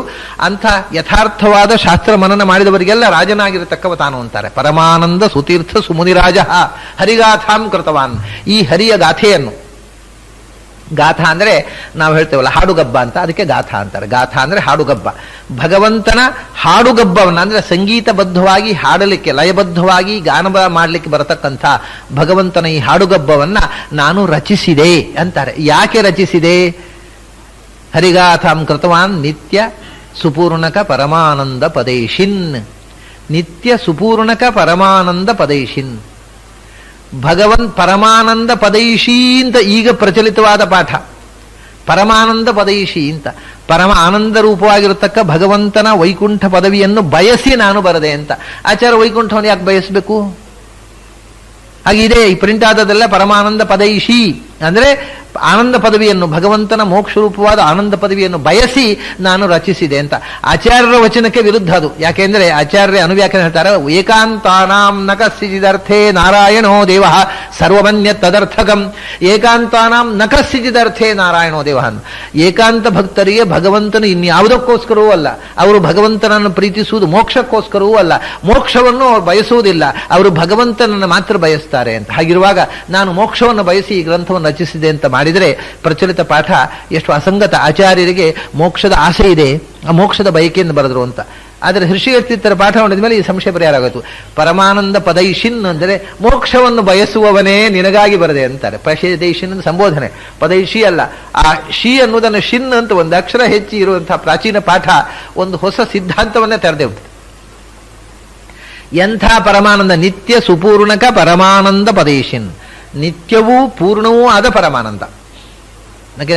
ಇಲ್ಲಿ ಇರತಕ್ಕಂಥ ಆನಂದ ಅದು ನಿತ್ಯ ಅಲ್ಲ, ಅನಿತ್ಯ, ಸ್ವರೂಪಭೂತವಾದ ಆನಂದ. ಮತ್ತು ಅವನವನ ಯೋಗ್ಯತೆಗೆ ಪೂರ್ಣ ಪ್ರಮಾಣದ ಆನಂದ ಅಲ್ಲ. ನಮಗೆ ಆನಂದದ ಯೋಗ್ಯತೆ ಎಷ್ಟೋ, ನಾವು ಪಡೆಯುವ ಆನಂದ ಎಷ್ಟೋ, ಇಲ್ಲಿ ಅದಕ್ಕೂ ಏನು ತಾಳಿಗಂಟಿಲ್ಲ. ನಿಜವಾದಂಥ ಮೋಕ್ಷದಲ್ಲಿ ಅವನ ಸ್ವರೂಪಕ್ಕೆ ಎಷ್ಟು ಆನಂದ ವಿಹಿತವೋ ಅಷ್ಟು ಪೂರ್ಣ ಪ್ರಮಾಣದಲ್ಲಿ ಪಡೆಯತಕ್ಕಂಥದ್ದು. ಆದ್ದರಿಂದ ನಿತ್ಯ ಸುಪೂರ್ಣಕ ಪರಮಾನಂದ ಅಂದರೆ ಪರಿಪೂರ್ಣವಾದ ಆನಂದ ಅಂತಂದ್ರೆ ಮೋಕ್ಷದಲ್ಲಿ ನಾವು ಅನುಭವಿಸ್ತಕ್ಕಂಥ ಆನಂದ. ಅಂಥ ಪದ ಅಂತಂದ್ರೆ ಮೋಕ್ಷ. ಅದನ್ನು ಏಷಿ ಅಂದ್ರೆ ಬಯಸುವವ. ಆನಂದ ಸ್ವರೂಪವಾದ ಮೋಕ್ಷವನ್ನು ಬಯಸುವವನೇ. ನಿನಗೆ ಮೋಕ್ಷದ ಬಯಕೆ ಇದ್ದರೆ ಅದನ್ನು ಈಡೇರಿಸಿಕೋ ಅಂತ ಅನ್ನೋದಕ್ಕೋಸ್ಕರ ನಾನು ಭಗವಂತನ ಸ್ತೋತ್ರವನ್ನು ಬರೆದಿದ್ದೇನೆ. ಅರ್ಥಾತ್ ಇದು ಮೋಕ್ಷ ಸಾಧನವಾಗಿರತಕ್ಕಂಥ ಸ್ತೋತ್ರ. ಇದರಿಂದ ನೀನು ಭಗವಂತನ ಅನುಸಂಧಾನ ಮಾಡಿ ನೀನು ಮೋಕ್ಷದ ದಾರಿಯಲ್ಲಿ ಮುಂದುವರಿಯಬಹುದು ಅಂತ ನಮಗೆ ಮಾರ್ಗದರ್ಶನ ಹೊರತು ಆಚಾರ್ಯರು ನನಗೆ ಮೋಕ್ಷ ಸಿಗಲಿ ಅಂತ ಸ್ತೋತ್ರ ಮಾಡಿದೆ ಅನ್ನೋ ಅರ್ಥ ತೀರಾ ಅಸಂಗತವಾದ ಅರ್ಥ. ಅದನ್ನ ಪ್ರಚಲಿತ ಪಾಠವನ್ನ ನಾವು ಎಷ್ಟು ಬೇಗ ಕೈಬಿಟ್ರೆ ಅಷ್ಟು ಕ್ಷೇಮ. ಅದು ಆಚಾರ್ಯರ ಅನುಸಂಧಾನಕ್ಕೆ, ಆಚಾರ್ಯರ ಸಿದ್ಧಾಂತಕ್ಕೆ ವಿರುದ್ಧವಾಗಿರತಕ್ಕಂಥ ಪಾಠ ಈಗ ಮುದ್ರಣವಾಗಿದೆ. ಋಷಿಕೇಶ ತೀರ್ಥರು ಸ್ಪಷ್ಟವಾಗಿ ಪದೈಶಿನ್, ಮೋಕ್ಷವನ್ನು ಬಯಸುವ ನಿನಗೋಸ್ಕರ ನಾನು ಇದನ್ನು ರಚನೆ ಮಾಡಿದೆ ಅಂತ. ಹೀಗೆ 18 ಪದ್ಯಗಳಿಂದ ಭಗವಂತ ಅಷ್ಟಾದಶ ಅನ್ನೋದು ಬಹಳ 16 ಕಲೆಗಳಿಂದ ಕೂಡಿರುವ 17ನೇಯವಳು ಪ್ರಕೃತಿಯನ್ನು ಕೂಡಿರತಕ್ಕ 18ನೇಯವ ಭಗವಂತ. ಹಾಗೆ ಭಗವಂತನ ಪರಮ ಮುಖ್ಯ ಸ್ವರೂಪವನ್ನು 18 ಪದ್ಯಗಳಿಂದ ವರ್ಣನೆ ಮಾಡಿ 19ನೇ ಪದ್ಯದಲ್ಲಿ ಕೊಲಫೋನ್ ತಾನು ಇದನ್ನು ಯಾಕೆ ಮಾಡಿದೆ ಅನ್ನುವ ಫಲಶ್ರುತಿಯ ಜೊತೆಗೆ ಈ ಸ್ತೋತ್ರವನ್ನು 18 ಪದ್ಯಗಳ ಸ್ತೋತ್ರವೇ ಇದು. ದ್ವಾದಶ ಸ್ತೋತ್ರದಲ್ಲೇ ಇಷ್ಟು 18 ಪದ್ಯಗಳ ಸ್ತೋತ್ರ ಇನ್ನೊಂದಿಲ್ಲ. ದ್ವಾದಶ ಸ್ತೋತ್ರದಲ್ಲೇ ದೊಡ್ಡ ಸ್ತೋತ್ರ ಇದು ಒಂದು ದೃಷ್ಟಿಯಿಂದ. ಇಷ್ಟು ಪದ್ಯ ಸಂಖ್ಯೆಯಲ್ಲಿ 18 ಪದ್ಯಗಳಲ್ಲಿ ಭಗವಂತನ ವರ್ಣನೆಯನ್ನು ಮಾಡಿ, ಅದರಲ್ಲಿ ಒಂದು ವಿಚಿತ್ರವಾಗಿದೆ. 18 ಅಲ್ಲಿ 11, 7 ವಿಭಾಗ ಮಾಡ್ತಾರೆ ಆಚಾರ್ಯರು. ಅವರಿಗೆ ಅವರು ಮಹಾಭಾರತ ಯುದ್ಧದ್ದು ಮರೆತು ಹೋಗೋದೇ ಇಲ್ಲ. ಏನು ಮಾಡಿದ್ರು? 11, 7, 7, 11. 7ರಲ್ಲಿ ಭಗವಂತನ ಸ್ವರೂಪದ ವರ್ಣನೆ, 11ರಲ್ಲಿ ಭಗವಂತನ ಅಂಗದ ವರ್ಣನೆ ಇದೆ. ಇದರಲ್ಲಿ ಈ 7, 11 ಅನ್ನೋ ಸಂಖ್ಯೆಯನ್ನು ಬಿಡದೆ ವಿಭಾಗ ಮಾಡಿ 18ಕ್ಕೆ 7, 11. ಮೊದಲು ನಾವು ನಿನ್ನೆ ನೋಡಿದ 7 ಅದು ಭಗವಂತನ ಸಮಷ್ಟಿಯಾದ ಗುಣಗಳ ವರ್ಣನೆ. ಇವತ್ತು ನೋಡಿದ 11 ಮಂತ್ರಗಳಲ್ಲಿ ಭಗವಂತನ ಅಂಗಾಂಗದ ವರ್ಣನೆ.